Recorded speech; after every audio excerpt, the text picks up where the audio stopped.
ESPN's Thursday Night Football is presented by McDonald's.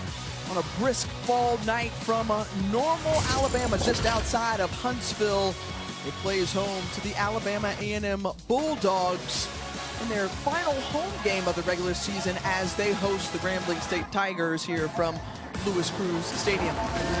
What's up, fam? With the former Howard University and NFL quarterback Jay Walker, I'm Tiffany Green. Now, both of these teams coming in not playing the way they would have expected throughout this season. However, this game is still very much important for both of these coaches. Absolutely. A game you have to judge by. If you're head coach Connell Maynard for Alabama A&M, haven't had the season that you wanted, but if you win your next two games and win out the rest of the season, you have a chance of finishing at 7-5 with the winning record. And for Grambling State, under first-year head coach Mickey Joseph, he's playing to see what the roster is going to look like next season. It's all about character tests right now in a pretty tough environment to win a football game here in Huntsville. A no-nonsense head coach in Mickey Joseph in his first year in Grambling, Louisiana. And when you think about the game coming after their bye week next week, an all-important one against an in-state rival. Anybody that follows HBCU football knows that that game, the Bayou Classic, means everything for this Grambling State season. You can have your season become a success if they can get that victory. And the reason they can possibly knock off Southern, who's having a very good season, is their defense. Their defense gets it done in so many ways.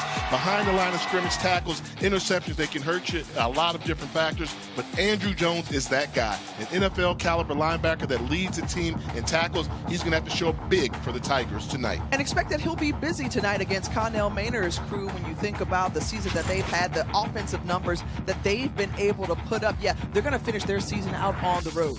At Mississippi Valley, at Florida A&M, two tough places there for Alabama A&M historically. But you talk about Connell Maynard, one thing he likes to do is throw the football like crazy all over the football field. But this season, Donovan England at the running back position had a breakout game a week ago, 5 touchdowns on the ground. If he can control the line of scrimmage, this offense, which already leads the SWAC, will have more balance. They have a two-headed monster at quarterback, and they can run the football as well. The offense is the key for Alabama A&M.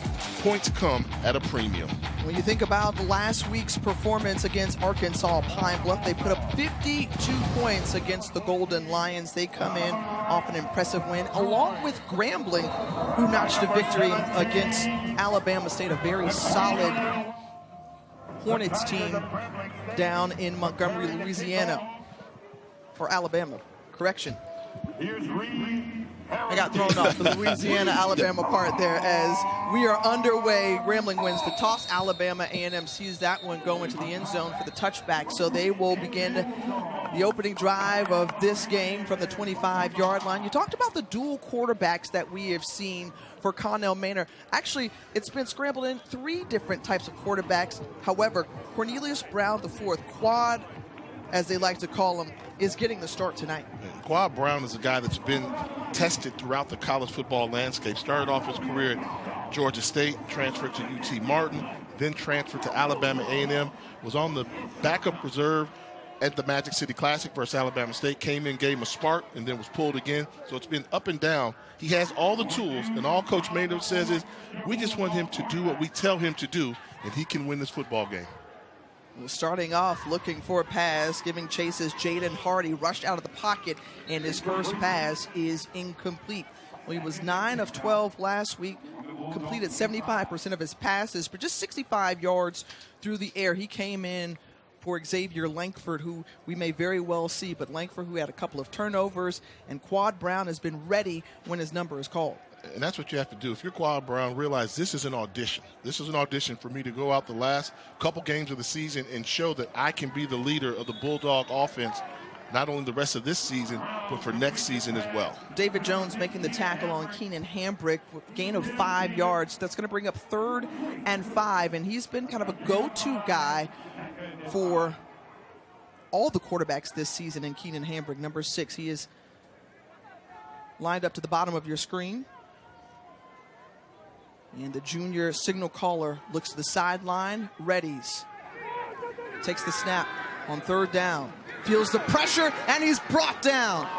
A flag coming out in the process if Michael Gardner may have gotten a piece of that face mask in the process of that sack. Yeah, great job by the defensive line of Grambling, which we wanted to see, but I think they might have tackled him high, and Alabama A&M may get bailed out. Hands to the face. Defense, number 4. 15-yard penalty. Automatic first down. Wow, not the start that you want. You want to see penetration by your defensive line. You'll see number 4 there, Bryce Cage, but as he's going in, makes contact with the quarterback's helmet. Easy call for the official to see, and actually it was the wrong number that was called on. I think the first one to make contact was Michael Gardner, number 44. Tough break for Grambling, but it is the absolute correct call by the official. So that moves the ball to the 45-yard line of Alabama A&M and a fresh Let me ask you this. set of downs. Go ahead, We talked Jay. about Donovan Eaglin a week ago, rushing for 158 yards and 5 touchdowns, but yet they come out 5 wide. 5 wide receivers. That's why we know Connell Maynard wants to throw the football around like crazy. The pass complete to Donovan Wright, a gain of 10 yards. That moves the sticks. And maybe going against what you saw last week, this is a group that picked up 356 yards on the ground in their win against Arkansas Pine Bluff. But they also love to put up a number of yards leading the SWAC, as we showed you in that opening graphic. That one incomplete, just behind Donovan Wright. And that just lets you know, I mean, one thing I'll never second guess is the offensive creativity of the combination of Connell Maynard and Dwayne Taylor, the offensive coordinator. Geniuses, but sometimes a genius can be too smart for their own good. So I think in this case here, I would have liked to see if you can run the ball, because you can't drop back and throw every down versus Grambling defense, where the strength of this defense is their defensive line. Well, and also testing that secondary. 4th in the nation in terms of takeaways with 23 overall. They've got 14 interceptions on the season. Here, 2nd and 10, still an empty backfield. Now 6 plays from scrimmage, and they have all been passes. That one incomplete from Brown. Yeah, that defensive line for Grambling, they're going to win those battles up front. You allow them to just peel back and go after the quarterback. Connell Maynard, the head coach for Alabama A&M. You were just mentioning him, Jay. In his 7th season with the Bulldogs program, they won a SWAC championship back in 2021. And now this group is looking to finish off the year with a winning record. They can help themselves tonight if they can pick up a win here on 3rd and 10, and in and out of the hands of DJ Welch. 3 straight incompletions. That's going to bring up the punting unit. No. No. You forgot. This is Alabama A&M. Mad scientist Connell Maynard. He's a guy that tells you, I will call the play which I think is right for my team at the time. Down and distance, where you're on the field does not always come into the equation. Well, Mickey Joseph is trying to adjust. You see, first season head coach at Grambling. Yeah, the offense stayed on the field for quite some time for Alabama A&M, and now special teams unit will come on for the Bulldogs as Austin McCready, the punter, boots it away. This one's going to bounce into the end zone. And now he's mad he didn't go for it. You're going to net. You're going to net 15 yards on that punt going into the end zone for the line of scrimmages, but it was the right thing to do. Punt the ball away, see if your special teams can pin Grambling back deep. Meanwhile, for the G-men, as you see on the back of their helmets, a very proud program. Mickey Joseph very excited to take over, but also you've got Miles Crawley, who's coming off an injury, a guy who's been banged up a little bit. He was the preseason Offensive Player of the Year in the SWAC, and the junior out of Tallahassee, Florida, will get the start tonight. They were hopeful that he would be good enough to go in this game. Good sign for Grambling State if he's able to come back, and the key was if he could protect himself, they were going to allow him to play. His mobility is one of the things that becomes a factor for this dual threat quarterback. That play whistled dead as a flag comes out. Wyan Myers and his SWAC officiating crew on duty tonight. False start, offense, number 55. 5-yard penalty, first down. So that backs up the Tigers 5 yards. As Eric Dooley, the offensive coordinator, former head coach around the SWAC, now is calling the plays for this Grambling Tigers offense. And the carry and run from Hargrave, and Contravian Hargrave with a nice burst through the middle, brought down by Caleb Dawson, but a gain of 13. And a good job by the offensive line and the vision of Hargrove to make the first tackler miss at the line of scrimmage. That's Nick Glenn that missed with the arm tackle, and Hargrove made him pay, picking up a nice chunk of yardage. And that's something to be said. We showed Eric Dooley on the sideline, and everybody knows him. He likes to throw the ball all over the field, a lot like Connell Maynard. But this year, changing up his coaching approach, saying, we're a better rushing team than we are passing team. Look out. That pass was deflected and intercepted into the hands of Delvin Gully. And Gully, the field cornerback, was sitting right there as if he was playing center field and collects that INT. But all of that was because of the pressure from up front as Crawley didn't have a clean pocket to throw it, and that one partially deflected. Yeah, not able to step into the throw and pressure all the way around him. And this ball right here is just an easy interception from Gully. As you mentioned, playing center field was a gift. The only person he had to watch out for was his teammate that almost came, Stephen Parker, number 17, almost had the pass breakup against his own teammate. But I think Arinza Davis, the defensive end, gets the assist there. And great starting field position here on the Bulldogs' second drive as Donovan Eaglin, his first carry of the game. We mentioned just what a power he has been, especially after last week, the HBCU plus FCS National Player of the Week for Eaglin's 5-touchdown effort. Just the second player in FCS to run for 5 scores this season. Yeah, and definitely want to get him going early. That's why I thought we would have seen him on the first drive. Defensive line that's very aggressive. You got to wear him down. Sometimes it's going to feel like you're running up against a brick wall, but all you need is one little chink in that armor, and you can hurt the defense. Eaglin again, but not fooled. Andrew Jones, the top tackler for this Tigers group, a loss of 1. So that's going to bring up 3rd down and about 6. Good look at Jason Rollins, the defensive coordinator for Grambling, come in and very excited about the way his team is able to force teams to turn the football over. Not a good sign for Alabama A&M. Indeed, going off, and he's getting some attention on the sideline on that left arm, so we'll keep an eye on that. And corrections, 3rd down and 9. So Isaiah Nono in the backfield with Quad Brown, and the pass is incomplete as Devin Herring couldn't hold on to it. I mean, this is the right place to go with the football by Quad Brown. Ball goes right through the breadbasket. Division I college athlete, you got to make that throw. That's down and low, but you practice that so many times and practice during the week. Help out your quarterback there. Missed opportunity for a 1st down conversion. So Javon Robinson on to receive the punt from Austin McCready. McCready, 2nd punt of the night. This time it could be returnable instead.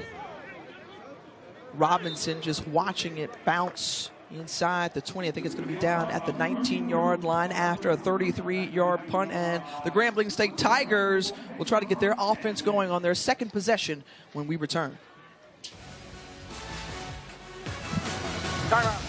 I have some, Grandma. Came from Alabama A&M as the Bulldogs hosting Grambling State in this SWAC matchup here on Thursday night. Series histories between these two. Grambling leads the series. However, Alabama A&M has won the last 2 contests. Connell Maynor and his crew in their final home game of the regular season, looking to even up their record at 500. First play on the 2nd possession, tripped up Trey Bradford, who was on the carry. Bradford picked up about 7 yards on that run and tripped up by Stephen Parker. And Bradford's had a pretty good season for the Tigers in the backfield, transferring from LSU. Able to give him a spark, very talented running back that had the wherewithal to transfer to Grambling, is making an impact this senior year.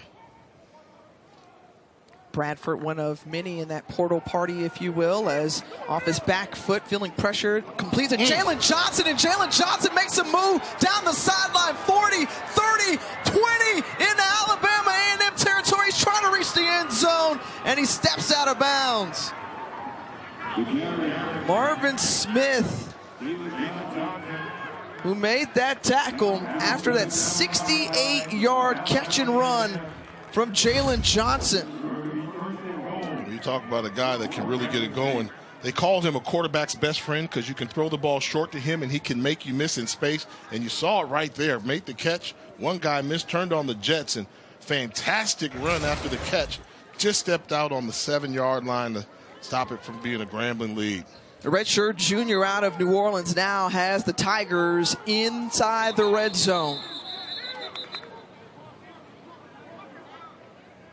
And this will likely go against Grambling State as we await the call. False start, offense, number 53, 5-yard penalty, first down. That goes against Quentin Ross, the starting center for Grambling. And plays like that, you know, you wonder with Grambling, they've got a lot of talent. Some people thought they might have contended earlier in the season when they showed some good signs of having a good team. You see the athletes, but they're sitting there 500 record. It's penalties like that. When you make a big play, then you follow it up with a bad play. Here's Bradford. Bradford with some space and room and finally wrestled down by Dorian Wesley. 4-yard play for the Tigers. Take a look at the left side, right side of your screen, number 78, big 78, Amon Owens, just a freshman starting for Grambling at the left tackle position. Got a bright future ahead of him, and you can tell they're putting the pieces in place in Grambling, Louisiana. I apologize for some of the clock issues that we're having. Under 9 minutes to go in the opening quarter. And Grambling with 3rd and goal. Mickey Joseph looking to turn things The play around. clock on the scoreboard side is not working. Please turn the play clocks off until you get them fixed. The time will be kept on the field. And one of the things Mickey Joseph told us this week, hey, we've got to find a way to play better on the road. That has not been our friend, and we want to find positive parts going into the end of the season. We want to play well on the road, have a break after this week before they go to a neutral site against Southern in the Bayou Classic November 30th. Bradford in the backfield, Crawley, play action, and had a step was J.R. Wars, but couldn't get it there in time. Delvin Gully was on the coverage. And take a look, if you hold on this ball for just half a second, that's not a lot of pressure. You can see which way the running back is coming out of his route. But I think Crawley threw that ball a little bit early. The rhythm wasn't there. The running back had not turned his head yet. Hold that ball for a half a second, and it would have been a much easier throw. There was a well drawn up play, just poor execution there by the quarterback. So Reed Harradine, the freshman out of Birmingham, Alabama, on to attempt a 21-yard field goal to give the Tigers some points. The kick is up and it is through. So a 3-0 advantage here for Grambling on the road. And you see Crawley there with the throw, but what a great job by Jalen Johnson of making the Alabama A&M defensive backfield look slow. They got him out of the 7, held him to 3 points. Did by McDonald's and Walt Disney World Resort, the most magical place on earth. Back here at Louis Cruz Stadium, Grambling and Alabama A&M going head-to-head on this Thursday night. Everyone's just trying to keep warm as best as possible, about 50 degrees or so around game time. Alabama A&M founded in 1875 by Dr. William Hooper Council in Normal, Alabama. They said we have to make sure everyone knows it's normal, right outside of Huntsville, the largest HBCU in Alabama. They saw record enrollment this fall, better than 7,200 students under the direction of Dr. Daniel K. Wims, Ruben Studdard, Robert Mathis, Vivian Malone-Jones, Clyde Foster, among some of the notable alumni. Who is Miss Jones? Okay, well, if you don't know, the University of Alabama's first black graduate. University of Alabama, not Alabama A&M. No, University of Alabama. Okay. Mm-hmm. Indeed. Now, Jay, I'm going to ask you a trivia question real quick. What state has the most HBCUs? Ideally, I would have said North Carolina, but since we're down here, I know there's a bunch in Alabama, but I'm going to say, I'm going to stick to Carolina, but is it Alabama? It is Alabama. Okay, see. Yeah, that was close, but I mean, naturally, I think everyone kind of thinks Alabama. Actually, 14 in total. Okay. Wow, I think North Carolina's got like 13. So, yeah, okay. they're right on their heels. So Isaiah Nono remains in the backfield as we saw Donovan Eaglin, the starting running back, go down with an apparent injury. Keenan Hambrick, and Hambrick with the catch and first down, brought down by Caleb Lee Collins. And just a reminder, the clocks are down, so some technical difficulties there. Time being kept on the field, 8:15 to go, and using some tempo here are the Bulldogs. Quad Brown keeps it himself, a design run. And the tackle made by Markel Linzer, pickup of 3. Key matchup in terms of your mind, Jay, tonight. What's going to be important for Alabama A&M to have success? Keeping Quad Brown upright and hoping he protects the football. Ball security is one of the keys. You can't have the turnovers against a defense that's predicated off of creating turnovers. The defensive line for Grambling has to have an impact in this game to slow down this Alabama A&M offense. Brown, pass complete to Barry White, and Barry White hauls in the catch and move the chains once more. Barry White, the redshirt sophomore out of Pinson, Alabama. Oh, I thought you were going to say my first, my last, Barry White. You can go deep there, but good job of getting the ball out. And right now we're starting to see some rhythm with the passing game. Quad Brown, after having a cold spell, starting to find his comfort zone at the quarterback position for the Bulldogs.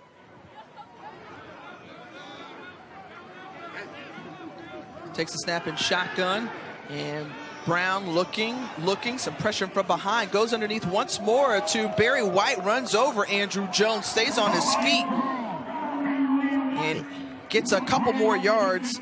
It's a 4-yard pickup. Man, look at this freshman, Barry White, giving you a little bit of show you right as he's running through. Tacklers coming up trying to make contact with him. And once more out of his hands, Keenan Hambrick. What a nice grab. When you talk about sticky hands and catch radius, it was Keenan Hambrick who did a great job there to haul it in. Yeah, missed opportunity by Joel Williams, was in perfect position, but he just doesn't realize that the football's coming. You see Williams is there. He's buzzing underneath the route from his safety position, number 83, but great concentration by Hambrick to pull it in. And as we mentioned, Quad Brown starting to find a little rhythm in this passing game. Yeah, 4-4 on this drive. The RPO and handoff to Isaiah Nono, and Nono, who is tripped up and taken down along with a flag coming out at the end of the play. 5th-year senior, transferred in from junior college. And getting the burn because Donovan Eaglin starting running back down with an injury. Just over 6 minutes to go in the opening quarter.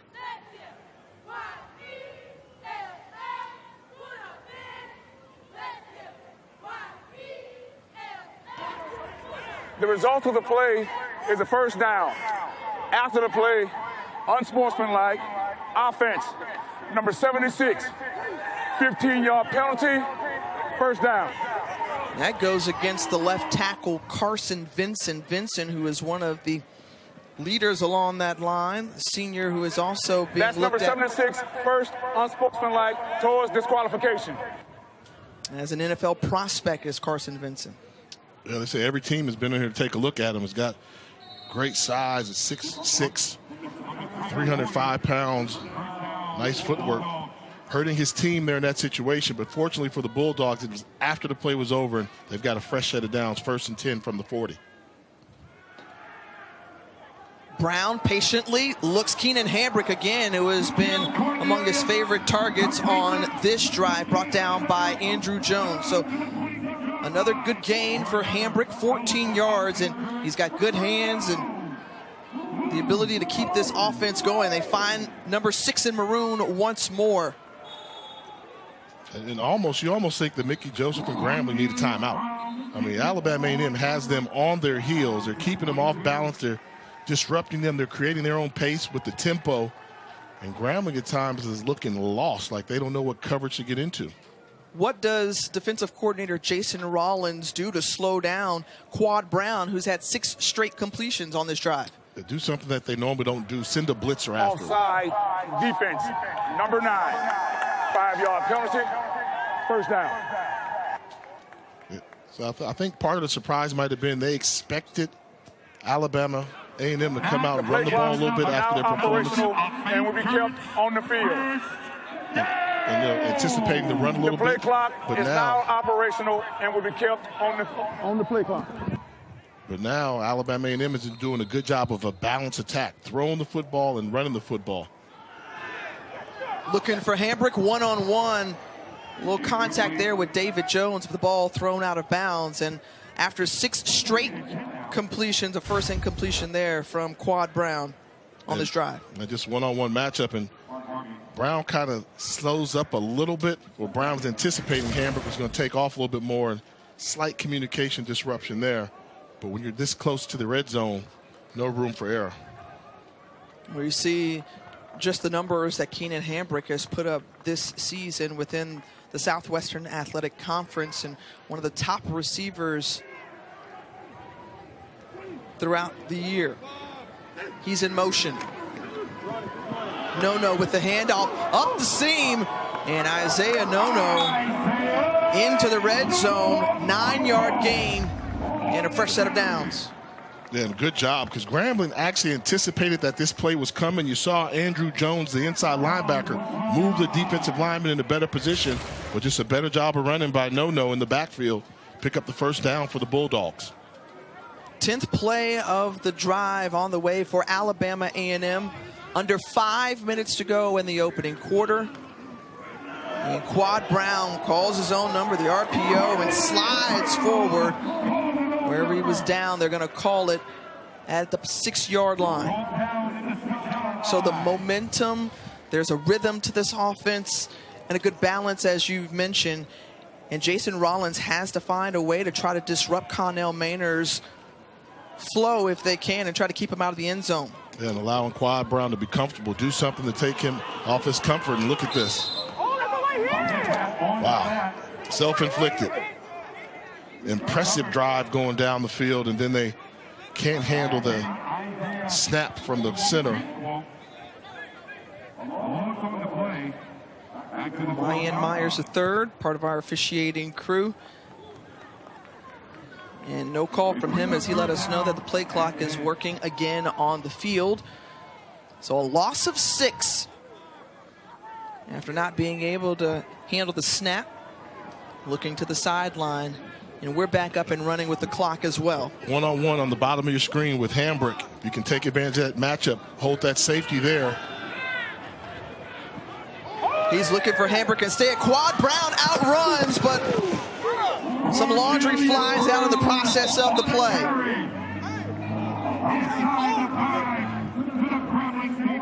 Pretty good play by Quad Brown there. Holding. Offense. Number 76. 10-yard penalty. 3rd down. So that erases an 11-yard pickup, and Jay, just as you mentioned, these self-inflicted wounds for Alabama A&M. Yeah, and it happens when the quarterback escapes the pocket. You're engaged so often, and then when he decides to leave, see Carson Vincent does not know where the quarterback is.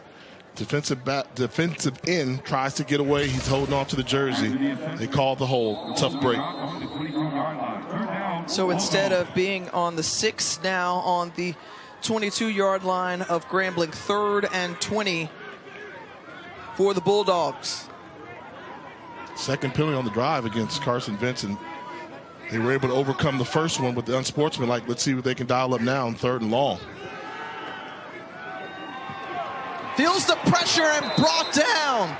That's Michael Garner again. Second time that we've called his name. He takes a bow after the sack.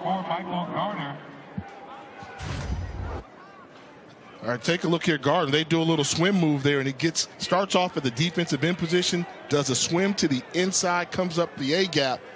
Big play for Grambling, and more importantly, really makes this a very tough field goal try for Alabama A&M. Points off the board potentially. Well, yeah, that pushes him back 8 yards after that sack, and so this field goal attempt now for Victor Barbosa from 45 yards out. Barbosa's longest of the season has been 39 yards. And before he puts it up, a flag. Timeout. Alabama A&M. Their first of the half. So Alabama A&M wants to talk it over here before this field goal. Obviously, Connell Maynard is hopeful to be able to tie up this ball game. Now, Connell, we know he's a big golfer, right? Yeah. So he just took a mulligan when he didn't need it. His breakfast ball was in play. I mean, that was a nice field goal from Barbosa that was just long enough.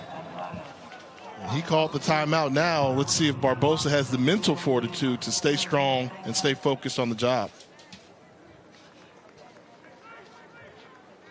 Well, Mickey Joseph hoping that indeed aids his group and try to ice Barbosa here. So another try from the left hash, 45 yards out for Barbosa.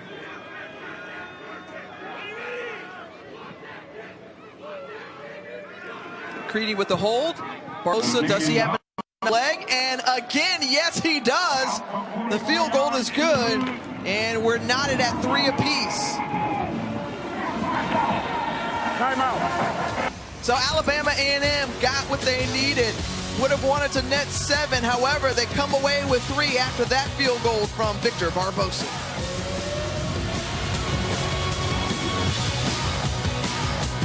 So the parity bug is biting the SEC as well, making for an exciting inaugural season of the 12-team college football playoff. Yeah, 16 teams in the SEC, by the way. Sorry. There's just so much realignment, Jay. Absolutely. I thought you were going to tell me 16 teams in the college football playoff. No. I was going to say, whoa, they expanded that quickly? No, but certainly happy for the expansion indeed, and all college football fans are likely as well. Here on the return, that's Andrew Frazier, and Frazier wasn't able to get it back out. Just an 8-yard return to just before the 20-yard line. Founded in 1908 in Grambling, Louisiana, Mickey Joseph is now leading this program, a very storied program indeed. James Shaq Harris, Doug Williams, Buck Buchanan, among some of the names that have come through and played Grambling football, but also Erica Badu, Willis Reed, Ronnie Coleman in the mix as well. Jay, who was Ronnie Coleman? Mr. Olympian, yeah. The bodybuilder, weightlifter guy. You hit me to him, him earlier and Lee in the day. 8-time Mr. Olympia, by the way. Pass out complete to Keelan Elder, and Elder. Let's do this quick. Okay. Let's do this real quick. Okay. You don't talk about Grambling without talking about Eddie Robinson. Okay. That's right. Just want to make sure we weren't stating the obvious, but we know you have to talk about the legendary greatest coach of all time, in Eddie Robinson. Running down his credentials, 55 seasons, 17 SWAC championships, 9 HBCU national championships, but also one of the members that could be potentially in the Pro Football Hall of Fame. He's a part of that draft class for 2025, along with 4 other Grambling players up for bid. Oh, absolutely. Long overdue. I mean, he retired as the winningest coach in college football history. 408. Look at you. That's how you make up for not having him on that ground. Right, there you go. You come strong with it. Third down upcoming for Mickey Joseph's group, with just over a minute to go in the opening quarter here on the road for Grambling. It's Javon Robinson in motion. Miles Crawley gets it in, threads it right where he needs to, and the pass completed. The tight end, Knighton. Vedas Knighton picks up the first down and moves the chains with that 11-yard gain. And good job letting the route develop. I talked earlier where he threw the ball a little bit too soon. This time, let him come out of the break, deliver a strike to pick up the first down. Good execution between Crawley and Knighton. The fifth-year senior Crawley takes the snap, hands it off to Dedrick Talbert, and Talbert is wrestled down, that shoestring tackle, but leans back for more. I'm starting to see this Grambling squad, they've got some speed. I mean, at the skill position, they're quick. If they can get their offensive line together, they got some guys that can go the distance on you. And going quickly, getting another play in before the end of the quarter. That's Talbert, and Talbert was wrestled down, and no gain on the play, and that takes us to the end of the first quarter. It's not at 3 apiece here from normal. Third down on the way back for Grambling. Come back with us. Welcome back to college football presented by McDonald's.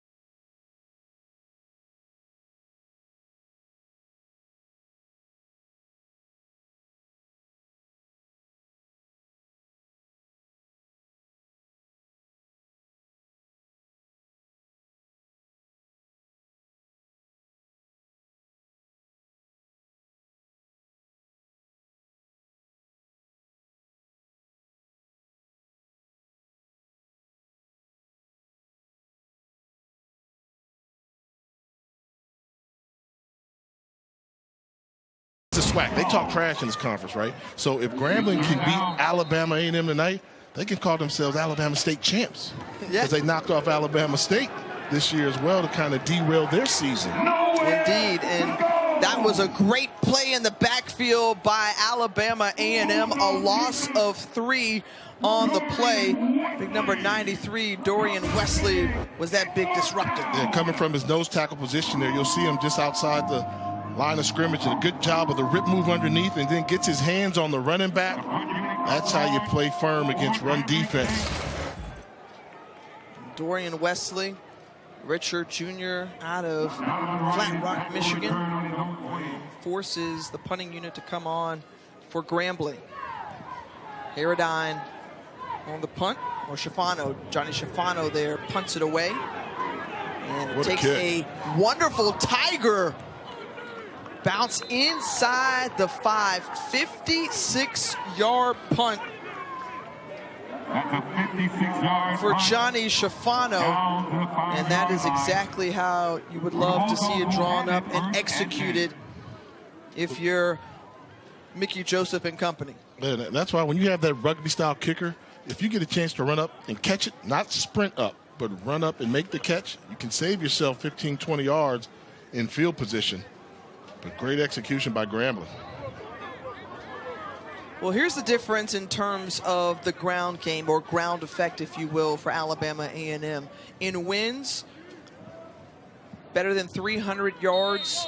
In losses, just 111. Good news, though, Donovan Eaglin, their leading rusher, back in the ball game, trying to find some room, and runs behind big number 75, Amir Lewis, before he stood up.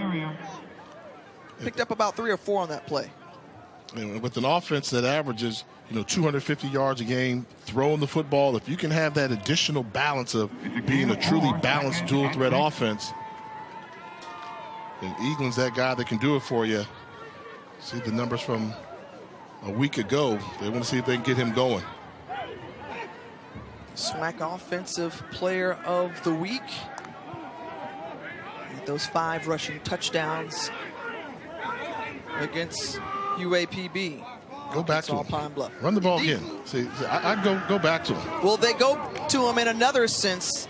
Toss it out of the backfield, but Johnny on the spot was the defense. Andrew Jones, SWAC leading tackler, was there quickly to greet him. Getting him out of the backfield, showing the versatility as he comes across the formation. But like to see him run the ball, turned his back to the defense, picked up a couple yards. But I'm thinking a guy like that, if he gives you 4 yards on first down, I'd rather you give him the ball on the running play on second down to give you another 2 yards rather than risk the incomplete pass. Alabama A&M has yet to convert on third down tonight. They're 0 for 3. Can they pick up these 4 yards? Got to get to the 15-yard line. Brown has a man open in the flat. That's Eaglin. And Eaglin picks up the first down before trotting out of bounds. And this is a good job. This is what Connor Maynard and Dwayne Taylor expect in their offensive scheme. They bait you. They want you to blitz. Once a linebacker blitz, he knows where to go with the football right away. Nobody's covering the running back out in the flat. Easy throw, but more importantly, you have to recognize it, and then you can attack the blitz. Plenty of time and some disruption as the pocket was closing for Quad Brown. And they're going to call the touchdown, but this is the right thing to do. The right thing to do, because you don't know, did the ball fumble or not. If it comes out that it was a fumble, Grambling will have the touchdown, rightfully so. If it turns out it was an incomplete pass, arm moving forward, they'll review it, and it'll be just an incompletion, second down. I think it's a good job by the officials of letting it play out. Recovered by the defense, resulting in a touchdown. The previous play is on the further review. So as they take a look at it, the replay official tonight, Hubert Owens, we too will take another look at it here as they're reviewing to see exactly where the arm was and what's going for. Jaden, number 98, look for him. That's closer than I thought. Yeah. Initially I thought it was a pass all the way, but it looks like that hand is empty going back and nothing coming forward. That was on his shoulder. how many times have we done games and we've seen the official blow the whistle? Yeah. And then all of a sudden, like, oh, they're going to get the ball back and they're going to take points off the board. With real-time speed, and the officials did a good job if they end up confirming this, because real speed, I thought it was a forward pass, incomplete. But that replay tells me that ball was going backwards and that play should stand. And Jalen Rudolph came from behind to help as well. The ruling on the field is confirmed. The result of the play is a touchdown. Try for point. Wow, so we came in talking about the number of takeaways for this Grambling State defense. Make it number 24 here as they force the fumble of the quarterback, Quad Brown, and return it, scoop and score. That defensive line, that's Jaden Hardy, who plays nose tackle for them, big 98, along with Michael Gardner, 44, who's had a good first half, able to do what this Grambling defensive unit has done all season, get a turnover and put points on the board.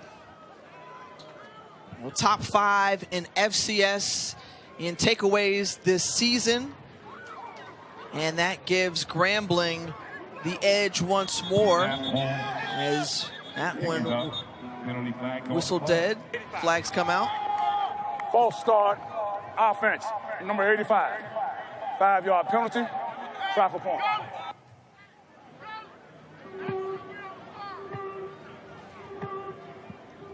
So they'll try again for the extra point attempt, just push them back 5 yards.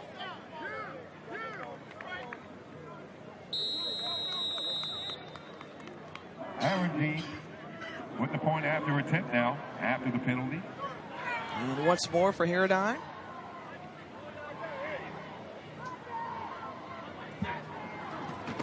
Here's the kick, it's up. It's up and it's through. So Grambling grabs the lead right back after Jaden Hardy and company calls disruption. The 30-yard fumble recovery for a TD. And guess who it is? The big playmaker, Andrew Jones, making noise.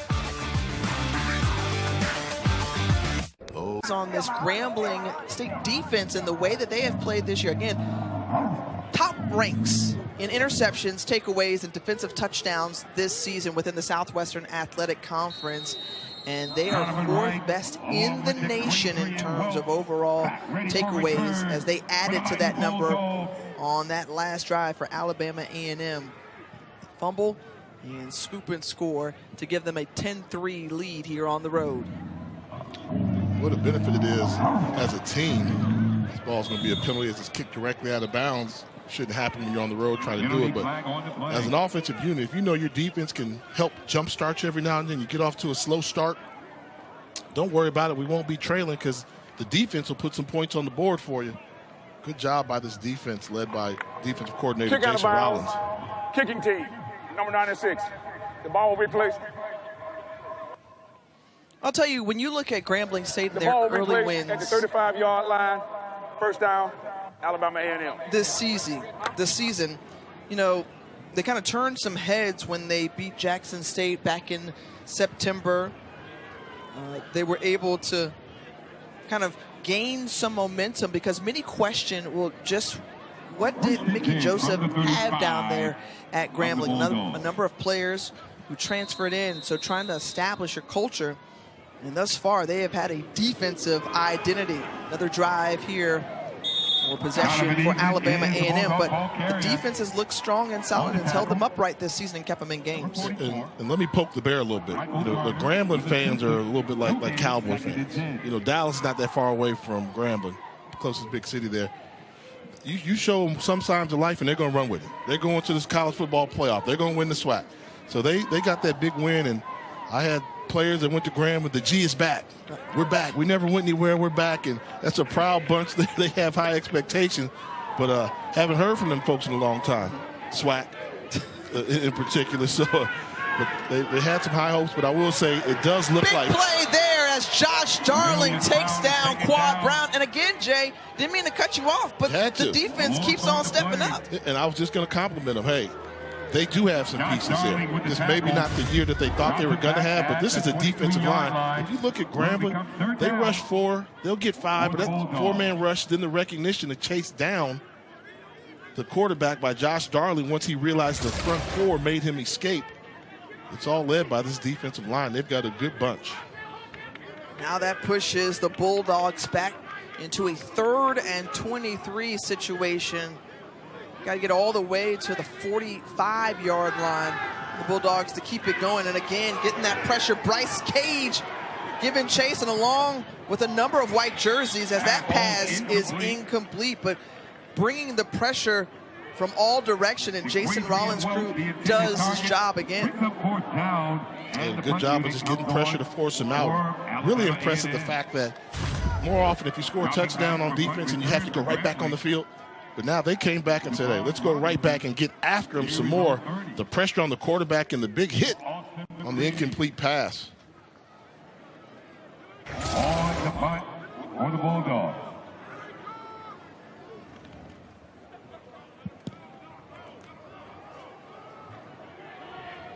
On the change of possession, here's Javon Robinson. Briefly lost his footing, looking for some blocking. And patiently looking where to go. A flag came out in the process, continues to reverse field. But you see a couple of flags coming out and more on that return. On the return, Javon Robinson, chased down from behind by number 36. Left that way. So a 41-yard return for the time being, but let's wait to hear what Y.M. Myers III has to say.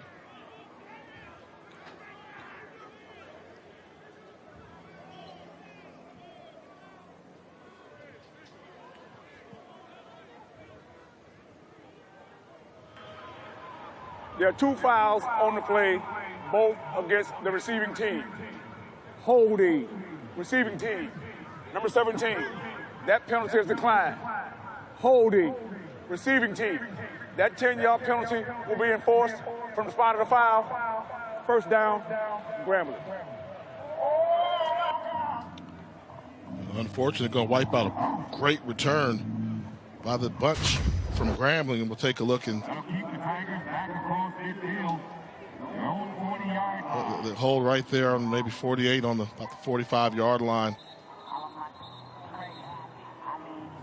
Tough break, but the penalty did come out early, so you knew at the second half of the run when he reversed field, it was going to be a little bit further back in Grambling territory.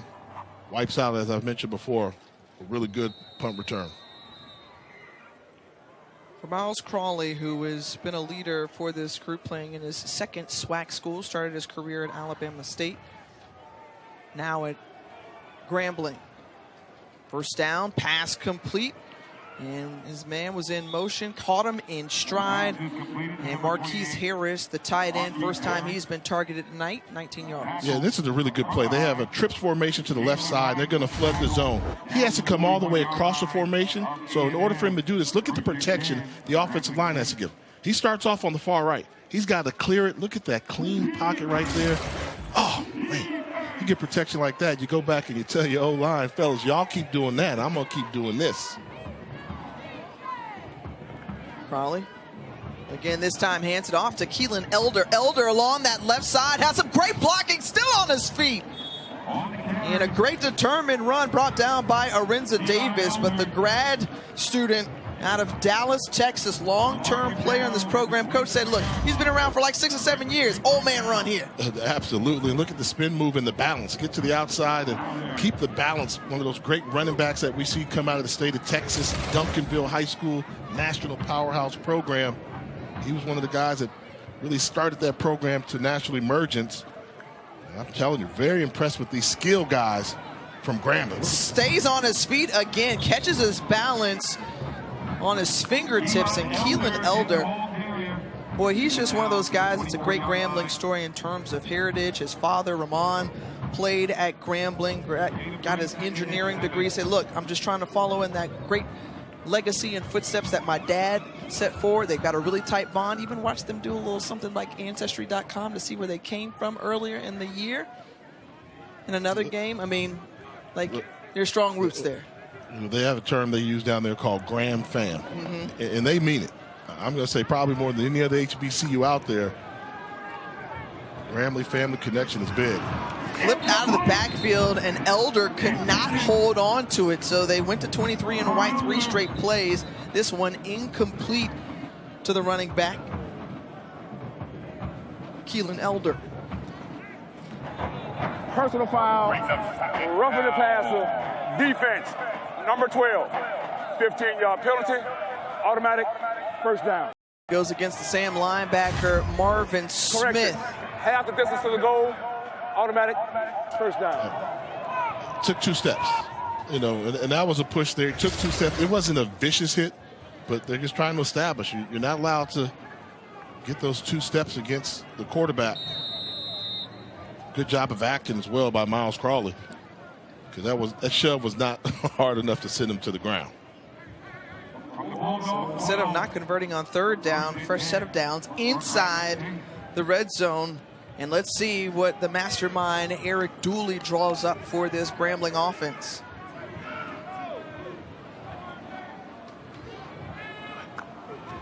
Knighton in motion, high snap handle, defined Knighton, the tight end, makes one man miss, and then is flung down by Jalen Wright, the true freshman linebacker, pickup of 2.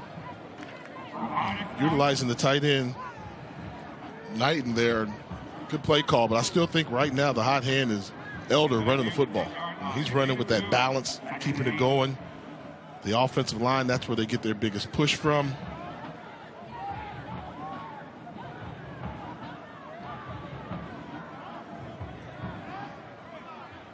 And as the Tigers offense readies, Crawley takes the snap again, puts it in the air, and J.R. Waters somehow is able to haul it in. You're kidding me. Wow. I thought he dropped it. So did Anthony Fieldings, who was covering him. But the touchdown for J.R. Waters. Oh, a good delivery by Miles Crawley on the RPO. Deciding, hey, one-on-one coverage to the outside, and what a turnaround catch by J.R. Waters. And the flex on the sideline afterward, an acrobatic fall to the ground as he held on to it for the Cali native. And of course, you would expect that they... Please reset the game clock to 7:24. 7:24. may have some excitement going down in Grambling, Louisiana, looking at the way their team is playing on the road. Thank you. They got some skill guys. I mean, they've got some skill guys, and the offensive line seems to be playing well enough tonight, keeping the quarterback upright and letting the running backs and wide receivers along with the tight end contribute.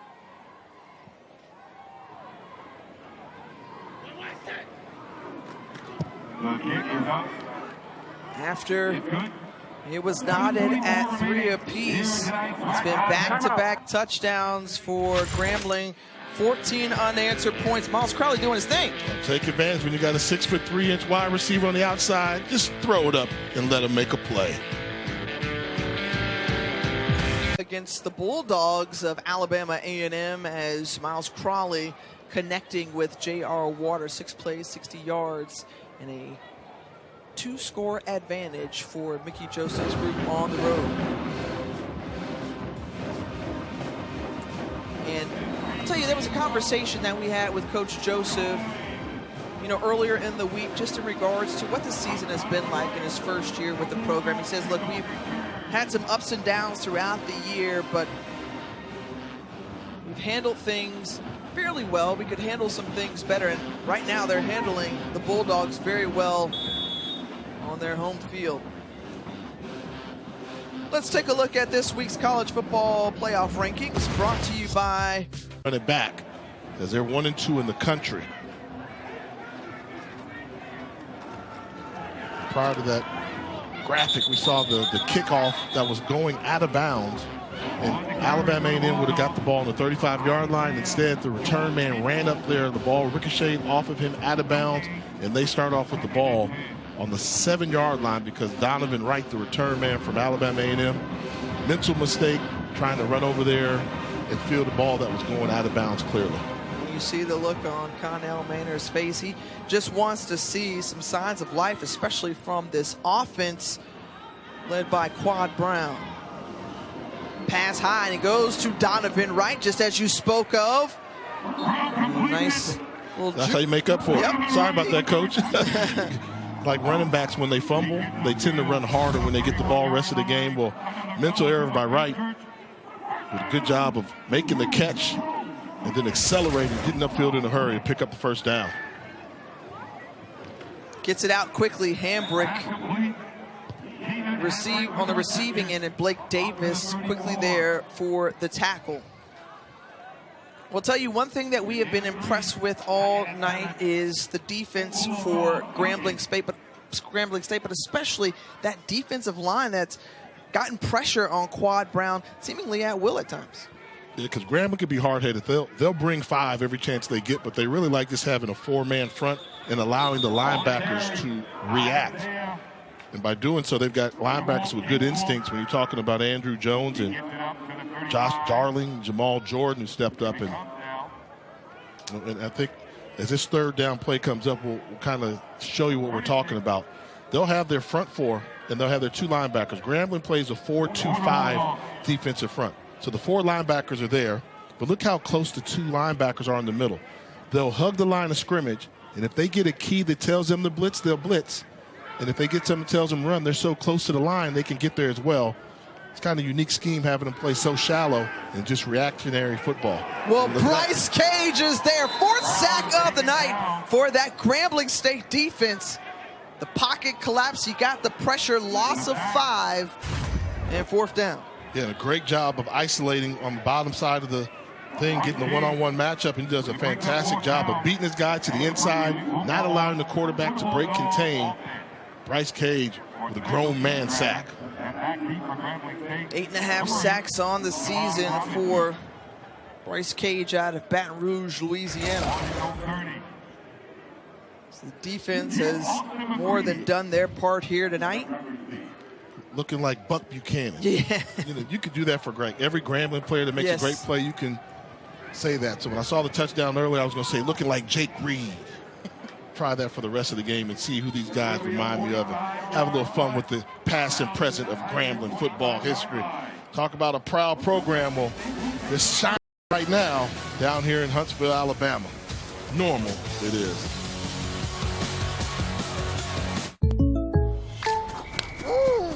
Derrick Henry. Hey, Jake from State Farm. Famers, Willie Davis, Willie Brown, Buck Buchanan, as you mentioned, Jay and Charlie Joyner, and could be more to join that vaunted class. And you think about Eddie G. Robinson putting more than 200 players into the National Football League.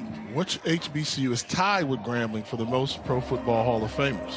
Jackson State. I was not thinking that, but yes. And South Carolina State. Morgan State. And Morgan State. And Morgan State's got 4. Surprises a lot of folks. Yeah. South Willie Carolina. Lanier Yep. and company. South Carolina State jumped up there with the addition of Perry Carson going into the Hall of Fame. They were stuck on 3 for a while. False start offense. Number 55. 5-yard penalty. First down.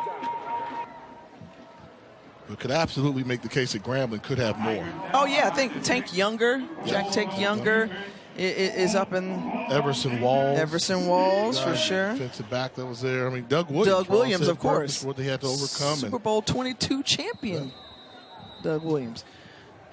Looking at Grambling, their first 4 drives. Big Cat Ladd, Ernie Ladd. Okay. I may not know about them. Going old school, thinking about Yeah, all these names pop in my head that Shaq Harris or Doug Williams always remind me of. Incredible history as Crawley tries to escape and is able to get it away in time. Right there was Marvin Smith. He was right there on his heels.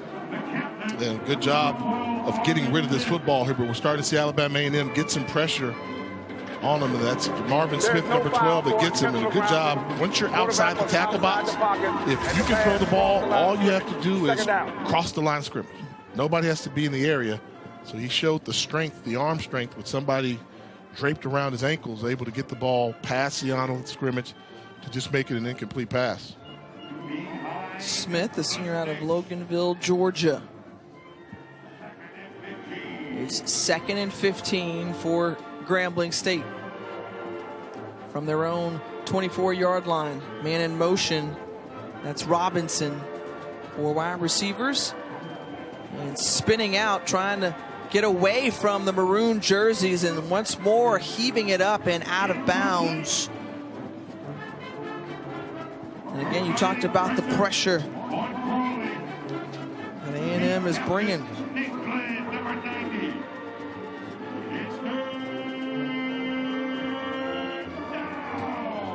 Now, you know what? This is something you don't see too often. Normally when the opposing team has the ball, the band has to be quiet. But the Alabama A&M marching band is right behind the Grambling offense, and they're warming up for their halftime show. So the officials didn't warn them because it was just a warm-up. Don't know if I've seen that before. Hey, the marching maroon and white, they got to get their time too. Can they convert here on 3rd and 15? Something underneath to Robinson. Robinson with the spin move, and it's going to be close, maybe a couple yards short, as Jalen Wright knocks him down. Wow, what a great effort. He knew the necessary yardage and was willing to sacrifice, and that's what I'm talking about, the warm-up there right behind the band. Timeout for an injured player. Injured player down on the field. A Grambling player is seeking attention. That looks like an offensive lineman, left tackle Colby Williams. So Colby Williams, the 5th-year senior out of Tulsa, Oklahoma. Now, Colby Williams, any doubt who he's named after? Kobe Bryant. Yes. That's what I'm thinking. Now, I would say we do a lot of games. What is the most popular sports name? And I'll tell you, it's Runaway. For a former athlete, somebody most popular name. I'm trying to think because, you know, at one point it felt like Shaquille had a little bit of burn. We've seen variances of it, yes. Jordan was hot, but Jordan's not even close. Right. I mean, it's a Runaway. It's so common that people don't even realize it came from one person. One person. Oh, you're stumping me now. Jalen Rose. For Jalen Rose, you think? Oh, absolutely. Absolutely. Check it. Check this week, Joe Boy rosters. I mean, now I'm gonna search that. You got I'm Jalen, intrigued. Yeah, you got a Jalen Hurts. I mean, Jalen's so common name you don't realize Jalen Rose was the first one to have that name. Jalen Johnson, didn't he score? Had a big catch earlier tonight for Grambling State. Yeah.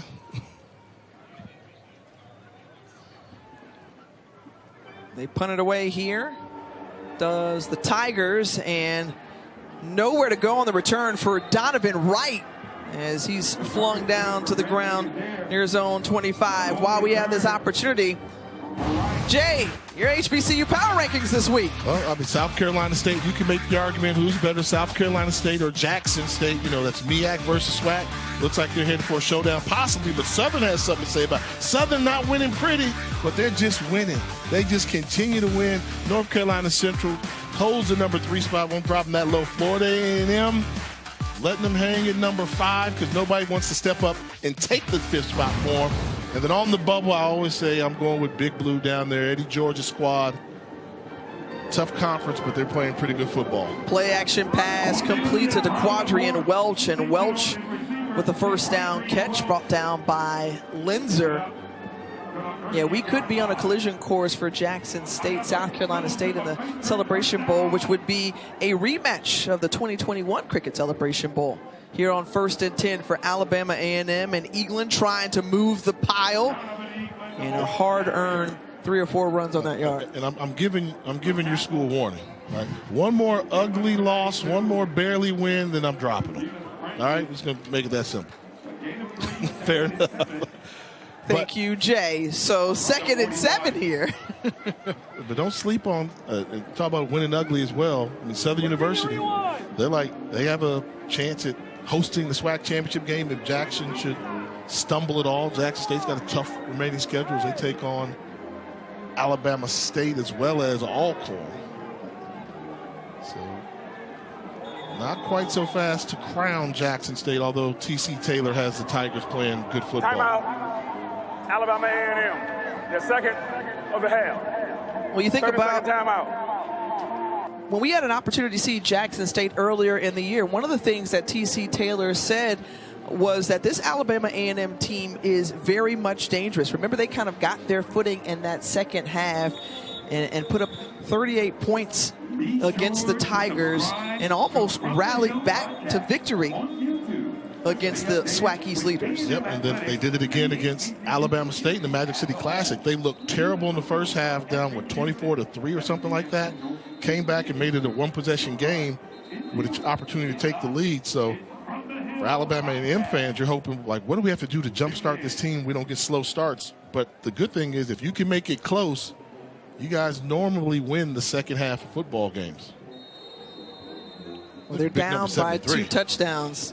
That's 6'7", 375-pound Tyrell Lawrence. That's what we call SWAC lineman right there. Play action again, middle of the field. Welch. And then nice clip tackle there by David Jones. Gain of 12. Jones, one of 2 Joneses on the field for the Grambling Tigers. And since they've used timeouts, I like the idea that they're going to call a play before the 2-minute warning so they get like an extra timeout. They keep it on the ground with Donovan Eaglin just trying to sneak through the line.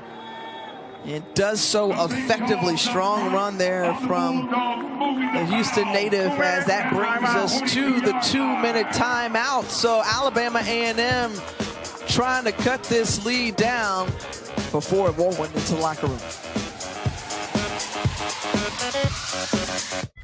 Show in the studio to talk Tennessee and Georgia, as well as Boise State running back Ashton Jeanty on the All-State halftime report coming your way.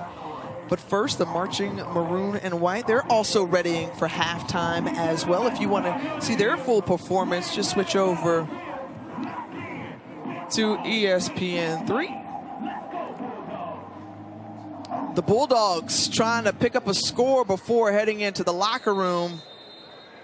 They will receive it to start the second half. Can they engineer a drive in the final minute and 58 seconds? Only have 1 timeout remaining. Eaglin had that one nearly stripped away, and who comes up with it? Grambling is saying they have the football. Let's see who comes up with it in the bottom of the pile.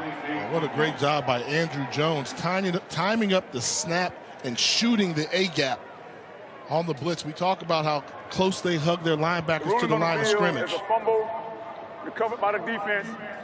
1st and 10, Grambling.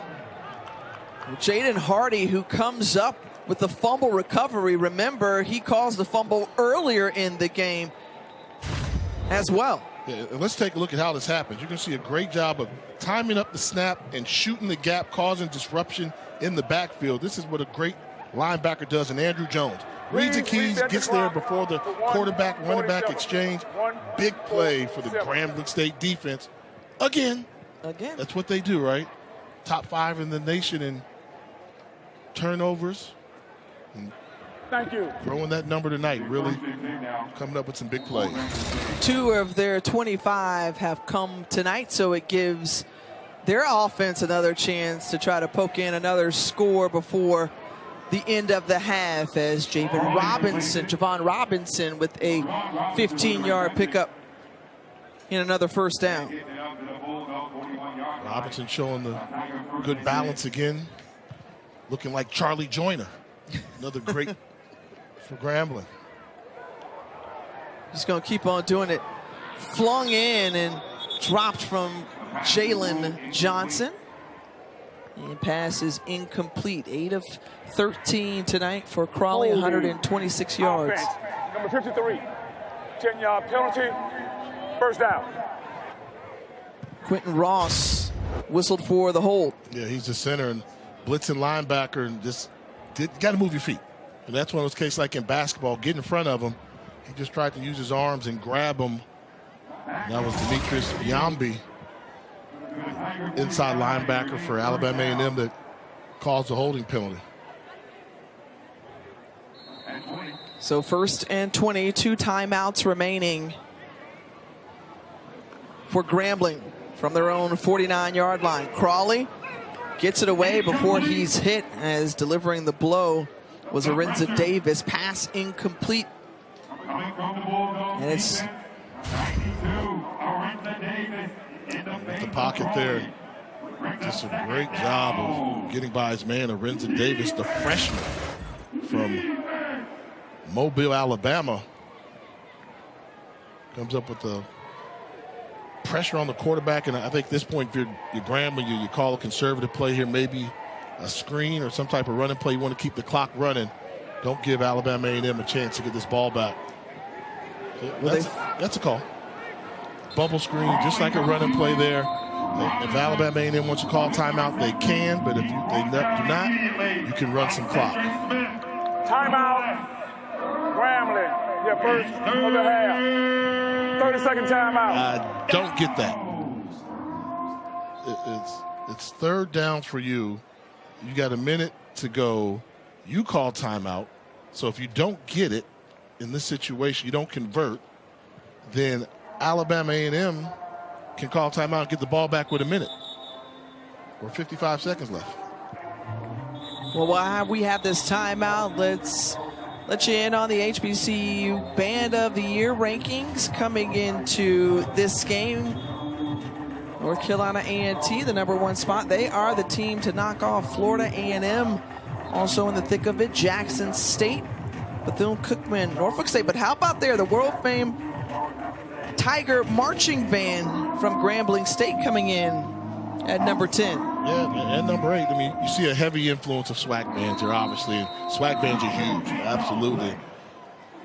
You know, some of the traditions. Little surprise, Southern's ranked so low. I mean, Southern's traditionally been one of the best. And now with the incompletion, check mark this point in the game right now. 1 minute and 2 left, right? Grambling's cruising, they're up 17-3. They're going to give the ball back to Alabama A&M. Alabama A&M is going to have a timeout. I promise you the Bulldogs are going to try and put some points on the board to just chip away at this lead. Questionable clock management in that situation there. You have an opportunity to ensure you're going up by 2 touchdowns into the locker room. Now, if Alabama A&M does any type of score or gets a good return, then it won't be a 2-touchdown lead. Johnny Schifano punts it away. High sky and kick. Donovan Wright calls for a fair catch. Well, they've got some work to do as a flag comes out at the end. A Grambling State player slides into Donovan Wright. That punt of 42 yards. Personal foul, illegal blindside block, receiving team, number 36. That penalty will be enforced half the distance to the goal. First down, Alabama A&M. So any hope of Alabama A&M trying to drive 90 yards down the field just got even harder. That blindside block by Lynn Petway. You know, cheap shot there. And Petway's a starting rover for this defense, so he knows better. One thing about it, since it happened in the 10-yard line, it's only half the distance, so it really cost them 5 yards instead of something that would be more detrimental. So they still got a chance, but in college football, let's not forget, a good quarterback says, you give me a minute in the timeout, I'll get you a field goal.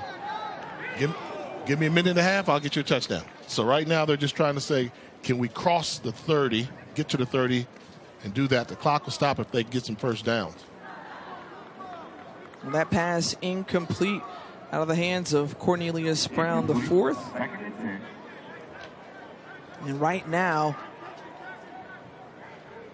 this offense for Alabama A&M has not gotten much going. A group that puts up better than 450 total yards of offense, held to just 135 thus far. They want to keep adding to it as Donovan Wright is popped as his helmet comes off in the process. Caleb Lee Collins jars it off, and a flag, couple of them come out at the end. It's such a good football play, but I think the taunting and the antics magnify the situation. Fantastic catch by Donovan Wright to start this off. I mean, he knew he was going to get rocked. How he was able to hold on to that football after the big hit by Caleb Lee Collins. And afterwards, he's given himself some push-ups because He knows.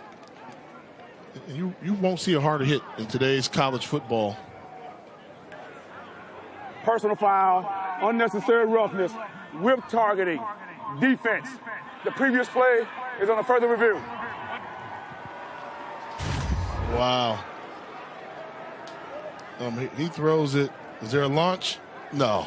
No. He didn't leave his feet. I mean, you know, defenseless, of course. But I mean, look, he's just lowering the shoulder. I think he's trying to lead with the shoulder. And does. I apologize. He did not catch that ball. I thought he held on to it. Well, he popped it loose right here, but I think you see the extension of the arm and lowered the shoulder. I saw more contact there than I did lowering the crown of the helmet and launching into some of those indicators that they're looking for.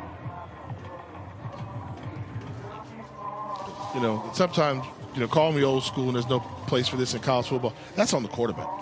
I mean, Quinn Brown threw him into a headache. He threw him into a headache and may get bailed out by this targeting call.